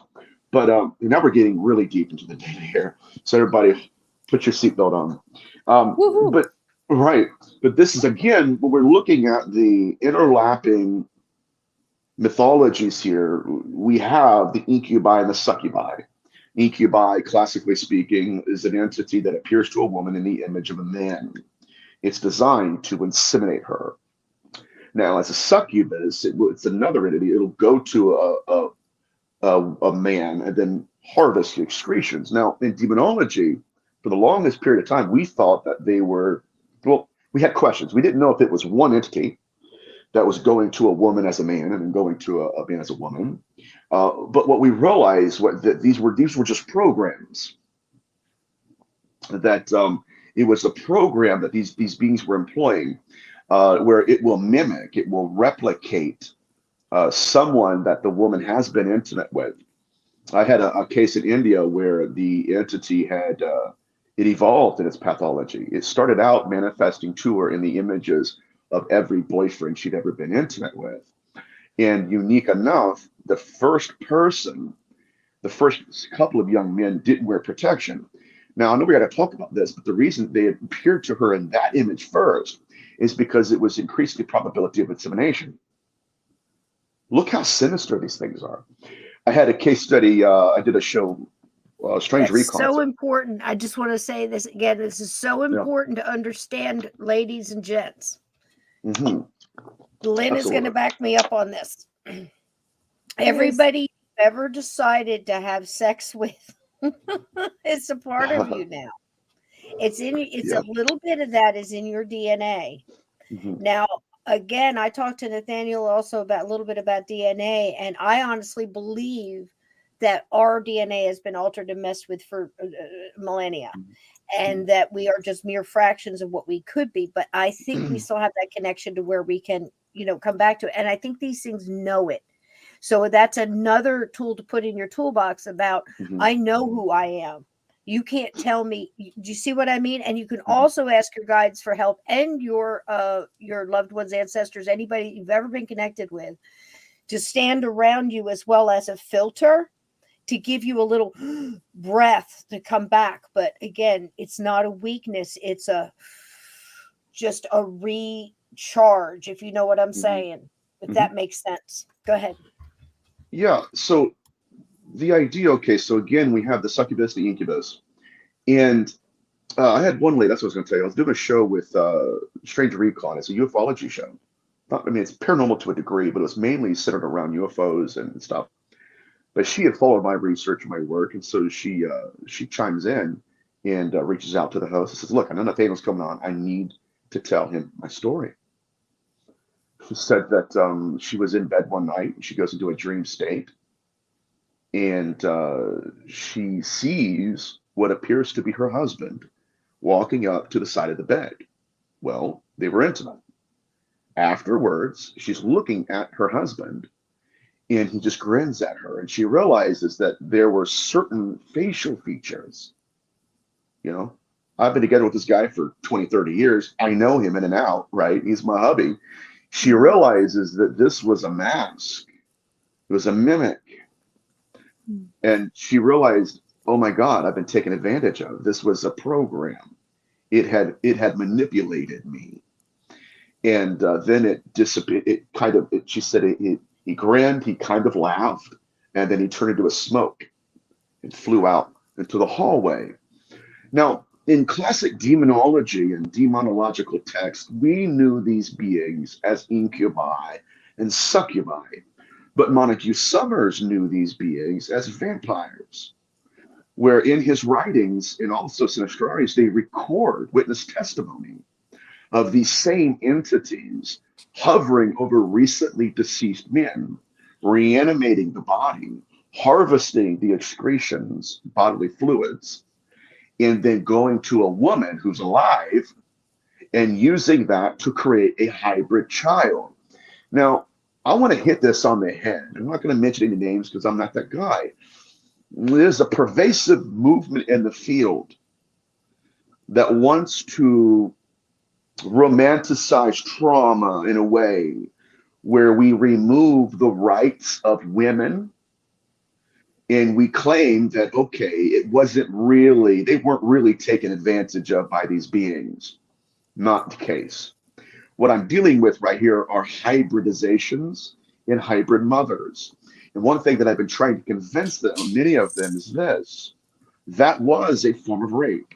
That was a form of that entity taking advantage of you. Number one. Number two, you don't know whose seed you're carrying. You don't even know if it came from a man that was alive. I know this is getting dark and weird, but just follow me with this, please. Sinistraria of Amina was collecting these samples in him and Montague Summers in independent research. Didn't even know each other, but they came to the same conclusions that these things were taking on purpose, taking the seed from dead men because they were trying to create a hybridization program where death was also involved. These are rituals. This is not just a clinical manifestation. It's a ritual. And so anyways, this whole narrative, though, of this hybridization program, the question, though, is why would they create hybrids? Why would they use the mortal portal of a womb to birth a hybrid child? Makes no sense. And I want to ramble, but absolutely, they were hybrids. Now, what's really important, though, is with Nephilim, if we employ linguistics, Nephilim the word was written without vowels. Okay, so if you take the vowels out, you have the Hebrew word for stillbirth, or a child, a baby that was born on purpose without the consciousness in it, which is what these beings want. They want to be the consciousness that's in the hybrid. There it is. It's called perfect possession. But yeah, so that's what we're dealing with right now. And in demonology, we kept classifying them as incubi and succubi, but they were neither. It was a program that the phenomenon was employing. Is this making sense? Is this good? It is making sense. Yeah. It is. Okay. I'm just really trying hard to, like I said, I got paranormal Tourette's. I'm just like, Oh. I'm liable to just go zombies, you know. Or something. Yeah, squirrel. I got Lori Eisenhower syndrome sometimes, you know. Bless her heart. She's But yeah, so I was getting into this with Lynn on the last show. The phenomenon will mask itself according to our belief systems in many cases. Many cases. I've had cases of women when they were abducted, Jesus came to them, but it wasn't the first century rabbi, right? It was the Swedish Presbyterian version of Jesus that she had in her own mind, right? As it manifested. I had a lady that, yes, ghost seed, absolutely, because these beings were designed to guard the ghosts and the bodies of the dead. Anyways, yeah, so what we're dealing with is a self-replication program. But getting back to which era literature, and that's creepy, dude. That is so no creepy. Doubt. You know, because listen, you know, to break it down in, you know, layman's terms here, basically you're being raped. First you're sought out, you're stalked, right? You know, whether it's through a bloodline or otherwise. And then because they don't, again, we've always heard they want what we, you know, jealous. We are these wonderful beings that have a soul and we're creative and we're all of these things that they are not. And again, what they're not just trying to take your soul so they can have one or eat it or feed or your energy. They're actually impregnating people so that they then can possess the fetus. The fetus. and designing it themselves, like lab. Absolutely. As a biological avatar. So this does speak to some of these beings being evolved or even mutated ghosts. There's your serial killers. Absolutely. Where they carry their own they carry their same sexual pathology in their afterlife that they had when they were embodied. But anyway, so the phenomenon, again, it will manifest in certain ways. I had a case study of a woman who was abducted, or whatever we even term that as, and she was praying, and Jesus manifested to her, and he held out his hand, and he said, "All seed is mine." And she had, according to her, she had been inseminated like 3 or 4 times, and every time they took the baby. It's gone. Now, these, again, in demonology, we try to classify them as a species of spirit. What do you mean about that, Nathaniel? What do you mean? Well, all spirits are made of the same substance, but they're not all on the same status. And so what we're experiencing in which era literature is the same thing we see in demonology, where the phenomenon will present itself as something that is literally tailored to your experience. And so what we have to do is test the spirits. I certainly don't think Jesus would try to inseminate a woman, right? Of course he would. That's antithetical to his 33 years on the earth. Yes, absolutely. They will. So, okay, because I'm going to get to that point. I'm going to get picture out because I have ADHD. I want to get on that too. Yeah, it's going to be amazing. It's going to fit all together. So hopefully. But yeah, so what they were doing is they were taking witches into what are called witch flights, right? Witch flights, which we would consider that abduction in modernity, right? They titled it differently, but they would be flown to some hillside in the middle of the night, and the phenomenon would have taken the woman, and then they would replace her in bed with a familiar spirit. And so the husband gets up in the middle of the night to use the restroom or to get a glass of water, and he's looking over. This is some jacked up stuff, by the way. And he sees the blanket laying over top of seemingly it's his wife, but it's not. They took her. And so these witches, so-called quote-unquote witches, they were on these hillsides at Sabbaths, and they were copulating with demons and corpses. This is out of Eros and Evil with Ariel Masters.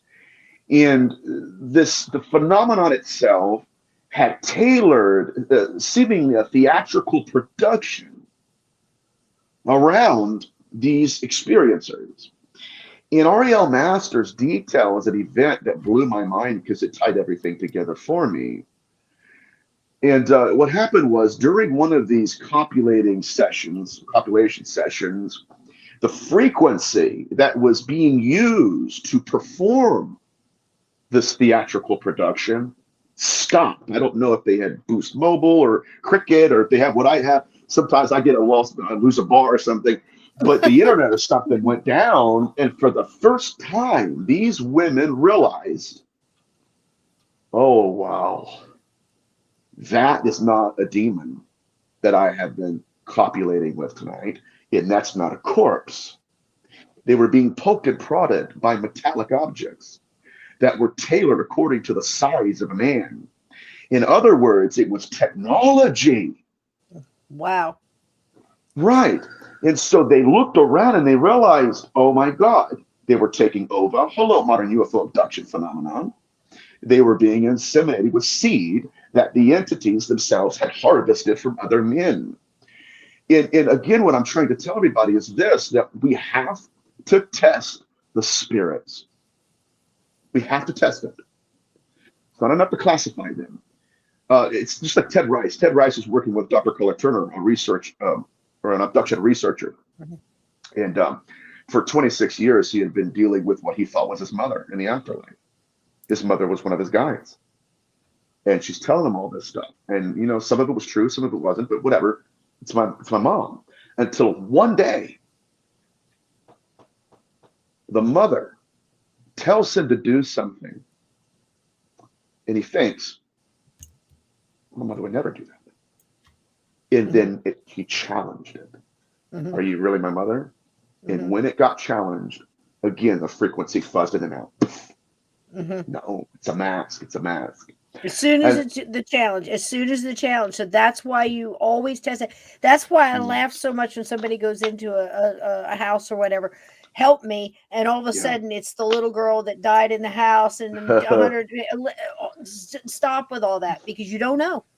You don't know until you've tested, as Nathaniel says, the spirit, right, Lynn? I mean, so many times they appear in another way or mimic or whatever. And again, I wonder if you have ever heard of how, you know, they mimic, but something's off. Like you said in the story before with the facial thing, I know it's like a mask. So does that ring true in your research? That there's always something off, like maybe a sixth finger or a crooked this or a glitch or a, you know, especially when you throw questions at it and you question it. Right. And I think that's something it's a profound point. It's a profound question. We have experiences right now in the field that are going out and telling people that God is in a UFO or that's Jesus in this UFO. And yet, if you knew the teachings of Jesus and you had any, and I hate to say it like this, please forgive me, and I'm saying in general, if there was any form of literacy about the first century, Jesus wouldn't tell you that Ra is God. You know? So and again, it's just so fascinating. If he didn't do that in his lifetime, why would he do that now? Right. It doesn't make any sense. Something's off, Right. So you have to, it's not just the appearance of the phenomenon, but you have to question it. You know, I mean, even in Hebrew, Ra'ah means evil. Why would a Hebrew speaking rabbi, right? It's self-depreciating, it's self-defeating, it's whatever. But anyway, so the phenomenon will mask itself in belief and manipulate us. And I think that's where we're at. We're trying to understand, okay, even though it does wear masks, there are certain agendas that it incorporates and reincorporates and has throughout millennia. But what we're dealing with, again, is, okay, so getting back to the idea that they're creating hybrids. Thank you, Eddie. So the hybridization program, again, is okay, many of these beings are disembodied, okay? And so in ancient demonology, what we were trying to understand was the fact that, okay, do some of these hybrids throughout millennia, do they even have souls? Right? Because they're not the natural born, right? They were stolen, they were taken from seed of dead men, and then they created this chimera or what an abomination, really. You know what I'm saying? Scary stuff. It's scary stuff. But they're replicas, biological avatars. And so in early demonological works, the question was raised, do the fetus that they're taking Do they even have souls? Because when you get into witcher literature and you talk about the satanic panic of the 16th century, the 15th century, all that, you're dealing with the same phenomenon through Satanism, where Satan, not demon, not just demons, but Satan himself was impregnating women. And when they would have the child, this is fascinating. The child itself was not a, it was almost like it was dead. It was a replica. It wasn't a real seed. It wasn't a real infant. And sure enough, just like the missing fetus syndrome, within days, one of these entities would come about again and see if she's given birth. And next thing you know, that baby's gone. They took it. So the idea that I'm working with here in theory is not that it's just a soulless body, but we're dealing with a bodiless soul. And so when both of these match each other, you have the software, the consciousness, inside the hardware, which is the fetus. Now, this is very deep and troubling, but I've got to go deeper still. When you look at their pathology, the question is often asked, why would they do this? Why? When you go into James Frazier, The Golden Bow, Fritz Kramer, The Red Fez, their possession texts, and they talked about what possession really was throughout history. You won't hear this at a Paracon, unfortunately, right? You won't hear it in many areas because I don't know why. But possession was pregnancy of consciousness. In the 16th century, in the debug phenomenon, not the Dybbuk, the debug, you had women who were being drawn into dream states, and in their dreams they would meet an entity. Now, in one Baghdad text, it mentions through it's an exorcistic ritual, if she meets in her dreams a man who tries to impregnate her, it's one of these beings. Right? It's one of them. But in the 16th century, this was occurring. And these women were going into dream states and going into nightmares, and things were happening in their nightmares that are identical to the modern UFO abduction phenomenon. And what was happening was afterwards, the woman would wake up and she would tell herself that was just a nightmare. I mean, you know, it's a bad dream. I want it to be a nightmare, so that means I can wake up from it, right? Right. But then suddenly they would go to work or something, and they would look at their wrists, and there would be ligature marks on their flesh. And that's when they realized that that wasn't a dream at all, right? It wanted me to believe it was a dream, but it was something that was really occurring. Now, this is what I tell people in my lectures. Possession to us is pregnancy to them. Pregnancy of consciousness. And even deeper than that, the pregnancy of a fetus. For in the 16th century, these same women would be impregnated with an alien consciousness. So now they're going to work, but they have memories in their mind. One lady said, I remember being in France and eating a croissant, but in her lifetime, never been to France. Never had a croissant. Why? Because that's not her memories.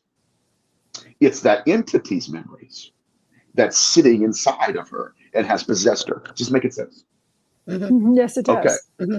Moving deeper, these same women became possessed by this entity or these entities. So the entity had impregnated them with their own consciousness. And then, not only that, but these women were waking up, and within weeks, they were pregnant. We'll miss this because we've compartmentalized the research, right? I'm not saying you guys, but I'm talking as a field. We'll miss it because, you know, we're either nuts and bolts or we're esoteric and whatever. But these women were possessed with consciousness to the point that they were pregnant. They were showing.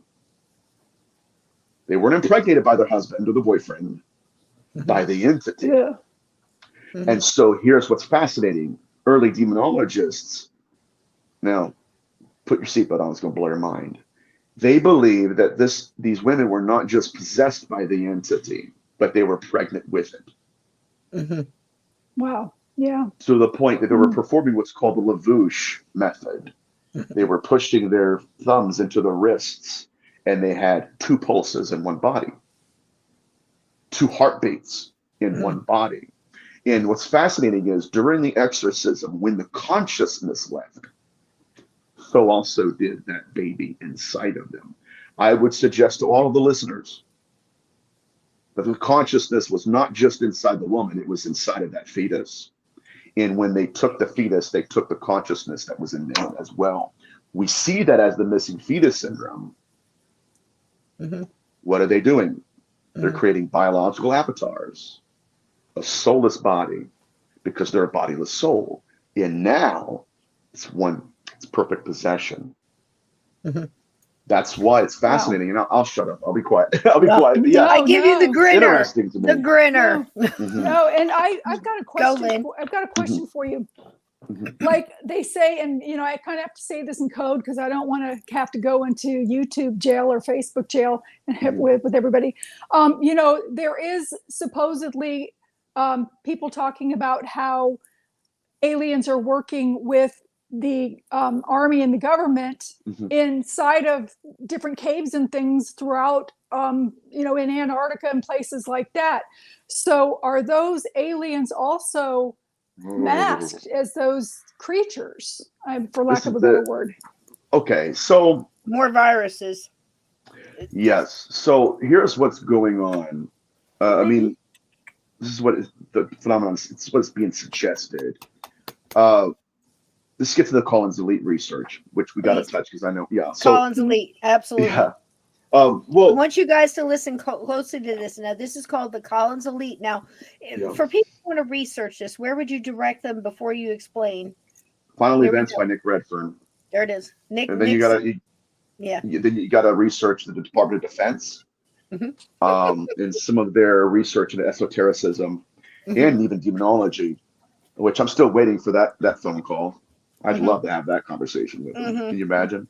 But anyways, the Collins Elite were a group of physicists out of the Department of Defense.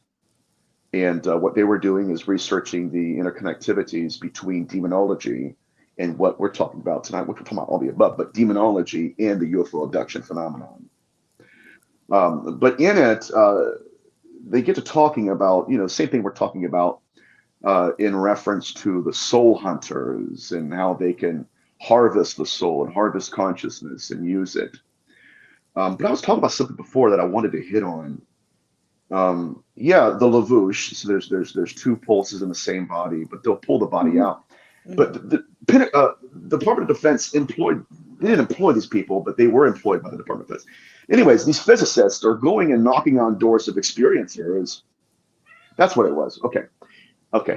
So I have ADHD. Anyways, so they're knocking on doors, talking to experiencers, and one thing that was really strange was that they had one lady, I think her name was Tammy Stone, and Tammy's like, look, I was abducted. She said, I was I was in my car driving on a dirt road out in the country. She says, over my shoulder, I look out and there is a disc, a UFO hovering over some power lines. And she said, I get out of my car and I look at it. And as soon as I look at it, instantly, I'm in the UFO looking down at my body. They had taken her that quick. And she said, now, she's like, my body is paralyzed. It's suspended animation. And I'm looking down at my own body.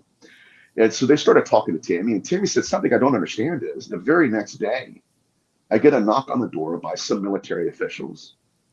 And they want to know what my abduction was like. Absolutely. Yep. And what the Collins Elite, they questioned, how would these military officials know? Now, right, there's 2 possibilities here. Assuming that what she's saying is true and, she's not lying, obviously. But there's only 2 possibilities. One of them, I don't think we'd even entertain yet. But the first possibility is obviously that's our federal government telling on themselves, right? They knew this woman was abducted before she had a chance to tell anybody. Or it was the phenomenon making sure she didn't remember what they did not want her to remember. Right? seeing, okay, yeah, we did things to you, but what do you really remember about this stuff? So I think it's both. I don't think it's either or. I think our federal government is doing that, going to witnesses and even during my lab's military abductions, right? They're doing that as well. But the phenomenon will mimic. It will mimic. In some of the case studies that the Collins Elite uncovered, it told that story clear as day, where the phenomenon would come and act like I'm a military official, and it wasn't at all. It was an entity that just wanted to get more information. It's very fascinating. Wow. Wow, great, all good stuff. All really, really good stuff. It's been great. Oh, I have to say one thing, because Bill will kill me if I don't. My Bill had this made for me, so I know he's watching, and he'll want me to definitely let everybody Wonderful, know. Bill. Wonderful, Bill. So, but next time you need something for you, call Cisco, honey, because I wire wrap gemstones as well. So we definitely will. Custom made for you. But it's been absolutely amazing. And, we've just barely scratched the surface, because Nathaniel researches, kind of like I do, we do want to ever talk. I'd love to dig around in you and the conspiracy stuff and everything else. I mean, when you start looking at stuff from a 40,000 foot view, all of this orchestrated manipulation, everything else, it goes so much deeper, Nathaniel. I mean, this is, again, the things you're saying are connections with, what I've heard from, Cree and Creek and Red Stick and, Cherokee and Apache and, and Hopi. And I've just so many different things, because I've had an eclectic teaching through elders in that.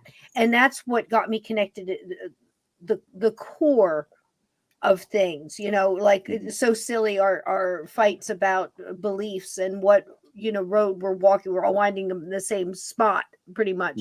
But again, the thing that gets me, as I stated back before, about asylums and prisons and things like this, like the last one, Cisco, do you want to go in there? Well, only if I'm going in there to do something specific. I'm not in there. It's to me. And again, I'm not knocking investigation. I am not knocking learning about, or going about things. We just do, at this point in time in my life, I do things a little bit differently. If there's somebody in there that's being held back, I know that in a place like an orphanage where these kids were abused, the kind of things that you're going to have to hold back just to get to, what Nathaniel says about being drained. Lynn can tell you the same. I mean, throughout her haunted house, I mean, the things that went through in the life and the connection and the jumping on from one fear to the next and feeding off of that, all of these things are connected and true. It goes all the way back, and Nathaniel goes back to, before the written word, but we can go all the way back to the written word. And instead of arguing about my faith has this or this, listen to me. Evil and the absence of that, the furthest thing you can get away from that is of the light. And that's the only thing you can do, guys, is walking through this earth today and saying, is this good, or is it, or is it the other side? Like Steve Stockton, our friend here on the show, says all the time, it's not of him. It's not what he wants me to do. It's not my base feeling. These feelings aren't coming from me, because once they got that hook in, it's just, they're fishing and they get that hook. Why does a fisherman give up on a fishing hole? He's not getting any bites. He's not getting any hits. He's not catching anything. Right, Nathaniel? Yeah, and that's absolutely. what they're doing. It reminds, indeed they are. It's incredible. It reminds me of a lady that was being used, and I hate to say it like this, but as a breeder. That's how they view people. And like a human woman. Yes. So would that be considered like spectrophilia? Yes. Kind of thing? All of the above. Okay. Yeah. Necrophilia, spectrophilia. These are very sinister, dark forces. I mean, it's something that we can't even articulate. We don't even have the vocabulary yet. Yeah, I know. Right? It's hard to wrap your minds around something you don't have words for. That's why I keep telling people to just go back to the simplification of it. When it gets too heavy, you back up. You can see the difference between dark and light. You can tell the difference between love and the absence of all that. That's so simple. And you can tell the difference in you, that base. I mean, going to sleep it's so crazy because we also did the water experiments, and this sounds like it's going way off, but it connects in. Have you ever heard of the water experience? It was a Japanese scientist, and he took water and words. I'm sure you're familiar. So he would, say, I love you. And the water, the molecules of the water would form what looked like a snowflake. Play heavy metal music and it would get brown and dissected. And it would just kind of like it was trying to escape itself. It was just really crazy over and over and over. Even the written word from a typewriter, not even human contact, and place the word on a jar of water, and overnight it changed just from that. So again, we tell people all the time, words are spells. That's why they call it spelling. Energy, self curses. Yeah, like absolutely. I can't is a self curse. I can is a motivational speech. There's, and everything is black and white. Everything is a balance, and I think we are really too. And I think one thing that is their best tool is to create fear in us. Everything on the frequency of fear, whether it's in music or at a concert where, Nathaniel and I were talking about concerts where we can actually see dark entities jumping into these people, jumping up and down that are part of a spell and a ritual they don't even know they're part of. Yep. It's true, absolutely. People. It's so true. And they're using every tool, and everything right now is on steroids. So anytime that we can get this information out to let people know, you don't spend any more time in your day saying, does evil really exist? Would they really do that? Stop thinking with your mind and your vantage point, your human heart and your human mind and your moral compass, and try to judge what something who doesn't have any of that would do. Just go ahead and say yes. So that way you've got your armor up and you've got everything up. And it comes in ways, like Nathaniel said, it slips in on the wind. It hears a crack in that windshield and it comes. Or it sits and it waits in your family, your bloodline, and your DNA, and say, oh, these, they probably say stuff like, these Scots or these Smiths here, boy, they're a ranky crew. One of them's going to drop. We'll get them. One of them's going to drop. Push a little push. It's in their DNA. They want to commit suicide. You're worthless.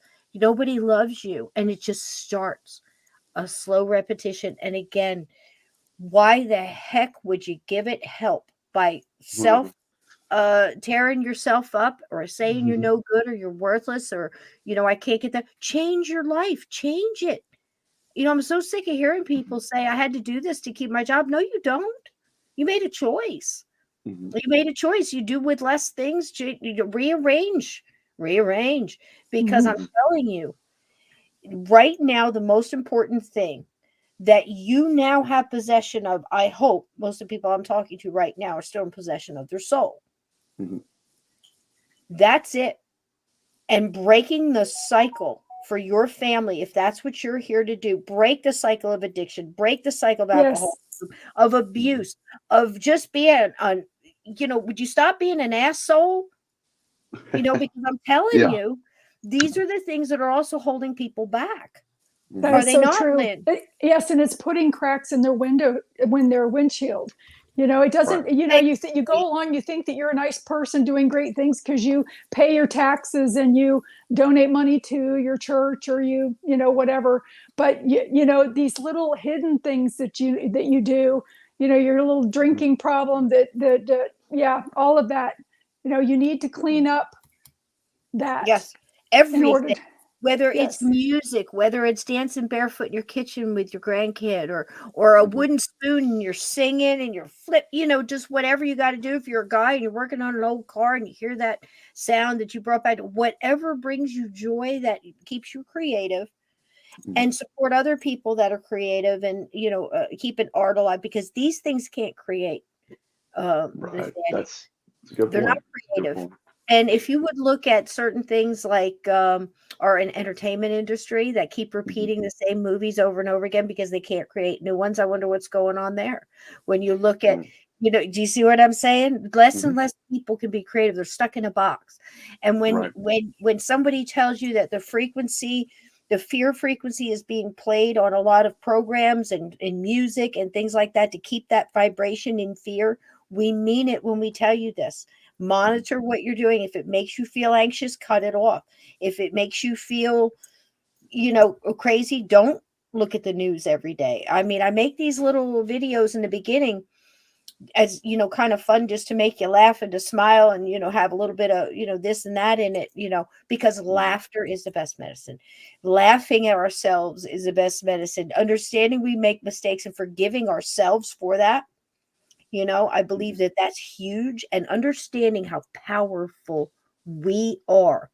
So, Nathaniel, do you think that people going to sleep tonight and coming up with their own heartfelt mantra of this is my body, this is my mind, Right. this is my Right. voice, this is how the tune my heart beats to, this is the drummer I follow. I think making that self-affirmation is a powerful tool, you know, It and is. anything else you want to add to that, that you think might Yeah. help, I'd love to leave them with something along those lines. It's very simple. These are all simple little things. They don't sound like a sharp-edged sword, but they cut. They cut like a sharp-edged Yeah, sword. they cut. I think it's important to love yourself, you know, and forgive yourself. That's one thing that's vital. You know, like when I was a kid, it would test me. Do you agree with what I just said? You know, and then it would monitor me. Not just that I agreed with it, but where in my brokenness of self would I apply that fault? Mhm. Right? Was my friend betrayed me, or, you know, he stole my bike, or, you know, it would monitor where I applied that in my life. Yep. And so the one thing that I encourage everybody is you are enough. You are loved. You're valuable. One thing that I have been telling people lately is, number one, I believe in you and you're not alone. Those are The prof- powerful words. Absolutely. Yeah. And I Def- think that's important. I think that's a fine place to start. And Lynn, absolutely, I'm going to give you a thing, know, but I think it's very important to drive that home. You know, Mhm. there's a reason I brought up the words, because I think there was a reason for these rituals, especially if they're doing them in the Congo at the same time they're doing them, you know, Right. in a tribe Right. around a fire in Canada. There's Mhm. some reason. There's a nugget of truth here. So, you know, if you want to put good energy on your food before you eat, if you want to bless your water before you drink it, I don't think that that hurts. If you want to bless yourself before you go to sleep, that's one of our things as Native Americans. The first thing that we're supposed to do, well, I think it's a combined tradition. But the first thing you do is you wake up, and you don't jump right out of bed for alarm clocks, because this world has got us in that real annoying world, you know. Mhm. We're supposed to look up, find the light, find the sun, look into the sun, and thank the creator for this new day and this new chance to better yourself, to better understand the things and the mistakes you've Absolutely. made. Forgive yourself and learn from them, and see what you can do good that day, even if it's something small. And telling somebody, instead of yelling or getting mad, I try to find some compliment. Gee, that color looks great on you. And they love you in Mhm. blue, by the way, Lynn. Mhm. And you Oh, in thank black you. as well, Nathaniel. And we have Oh, beautiful thank people today on the show, guys. So the thing is, it really is the simplistic solidarity of your own self. It's Right. like, look, I got problems I'm going to work on. We all do. I Mhm. have things that set me off, and I'm working on that. I'm doing this, I'm doing that. That's fine, because I'm telling you what, I don't care if you're talking to Father Malachi Martin, or if you're Mhm. talking to, you know, Bill Bean, or if you're talking to Nathaniel or whatever else. They're going to tell you that the way they break you down, you have to have those cracks. And it's Mhm. telling you things that you already think about yourself. I'm not good enough. I Right. don't speak well. I don't, whatever. Mhm. No, I'm working on that, and you don't have me, because I Mhm. can change. I can think. I can create. I can create a new me if I want to, and you can't. Yeah, I Plain also and simple. add too, you have no power here. Here we Amen. go. Here we go. No authority. Bam. You have no authority. I've actually taught my children that as well. And it's important to people that are watching this. If you have children, your children are watching you. And if you exhibit fear towards these things, they will learn that behavior to be fearful as well. It's very, very important to empower them. We've got to have this new generation coming to be empowered that way, to be able to stand up to things that they do see. My children are all empaths. They can see things, but they already know who they are, and they will stand up and say, Right. no, you have no power here. and protect themselves that way. That is very powerful. A simple little thing. Nathaniel, your research is off the hizzy, baby. Isn't it? Oh my gosh. I can't wait to have you back, to talk about this and to talk about other subjects. I mean, give me your top 3 favorite conspiracies. I want to pick your brain real quick. Top 3. We won't talk about them no matter how much I want to. I'll have you back. I obviously JFK. Yep. Very interested in that.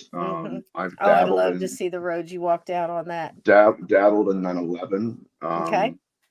I said dabbled. That's not even the word. I dabbled in 9/11. And I'm huge into the Men in Black, which is a conspiracy. Yeah. But in my first book, I think the Black Eyed Kids are mixed in that a little bit too. I'm right there with you on that one. Very much right so. there. We've got to have you back, Nathaniel. We have got to talk. And, maybe on the side sometime, if you want to, pick each other up on, pieces of, I can walk you some dark alleys down the JFK. Let me tell you something. Oh, yeah. But I won't let go of your hand, honey. I'll walk you down, and you can walk me down a few. And Lynn, absolutely, this has been amazing. And we've got to talk more. We've just scratched the surface on certain things and what they do, but let me tell you, the main thing is most of the time they wait, because time, as they sung all the way through Fallen, time is on my side. Well, let me tell you something, it's on yours too. Don't be fooled, because you are an infinite being and you have the power, and they don't have the power. Guys, closing statements, where we can find you guys and what you're doing. Lynn's all over the place. Go ahead, ladies first. Oh, okay. I have the new podcast, Synchronicity, adding pieces to the puzzle on Tuesday nights at 8:00.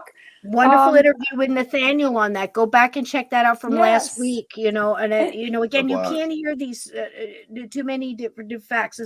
It's so much. So please go ahead.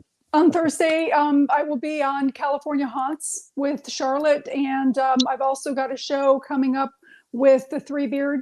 It's called the Three Beards. Podcast. Cool. And I've got a couple of things coming up, but I don't have my calendar in front of me. But I also have 2 more books out if you're interested in it. And when we're finished, if Cisco, if you would stay, and if Nathaniel would stay, I've got a question for both of you off camera. But you might have to let him go pee. We've held him here for 2 hours. Okay, that sounds great. Nathaniel, where can we find you? Nathaniel has a great YouTube channel, guys. One of my mods can drop that, because I think that's a great way to get introduced. He's got a lot of little shorts there, and he has a playlist with all the different interviews, which I think is very helpful. So you can go back and you can see him with other people that actually let him talk. Also, don't forget to click the subscribe button and give us a thumbs up. And please, you might want to even watch this again, because with Nathaniel tonight talking again, it was like watching a movie the second time. There were so many pieces that I missed the first time, because I was focusing on something else, that I was able to pick some more jewels out of what he was talking about. And this is so important at this time. And you're here watching this right now because you are open to receiving, and you're open to hearing this. You are ready to hear it. So, and you're ready to spread it and research it and go and look into the books that Nathaniel recommended. And your book, Nathaniel, is it out? I'm sorry, I missed that one. Moment of Cold Man is, and it's so funny. In that book, I talk about it's a mantra. Your voids are valuable, and your wounds are worthy. The way of self-loving. I've got a few shows I'm going to be on here soon. I'm going to be.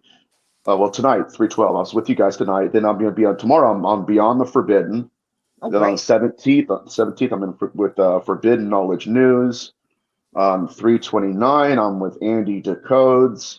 On 330, it's going to be my show on the Ghost Notes, which is on the Leak Project. Oh, I want to put that down. Great. I want to see that on the 30th. Yeah. Yes. What time? 3:30. We go live on the Leak Project website. I'm sorry. On the website, we go live at 9 p.m. Eastern. 9 p.m. Eastern. And then later, maybe the next day or the day after that, Rex will put it on his YouTube channel. Oh, wow. Great. Well, they're dropping the links for you guys. And don't forget Lynn's books, The Wonderful Omnipresent, and What Happens Next, and the new one, The Colors of Heaven, and also The Gap. talking about dating and no matter how cute you are, you don't want to go on your date with stinky sneakers and what to do if a condom breaks. So important things that kids need to know about that their parents may not add. And also I have the third book to the series of Omnipresent called Omnipresent 111 Becadon Drive that is in editing to be coming out probably at the end of April. Wonderful. Wonderful. Well, guys, man, this has been fantastic. Nathaniel, I hope we didn't talk your ear off, honey. Oh, it's all good. I mean, it's just, there's so many little pieces of puzzle snaps I was hearing, and I had to point those out tonight because it's so important with things we've already been talking about. And for so long, and I told you this is a next level chat. Great questions, great, absolutely, guys. You are 100%. Absolutely fantastic. You know I love you, guys. I won't keep you long here. I'll play a short little out. Let's do a little. I really liked it a lot. This little skeleton guy here. We are celebrating artists. GIF artists are artists. They take time. This is graphic art. I'm ready. And yes, she is. You're a cool cat, baby. So we'll play a little bit of Skeleton Jim's day. And please don't be like Jim. He's kind of low vibe. We want to be high vibe. And you want to be out there and enjoy the journey and enjoy your day. Thank you guys so much. See you in the green room. Good night, everybody. Here we go. Bye.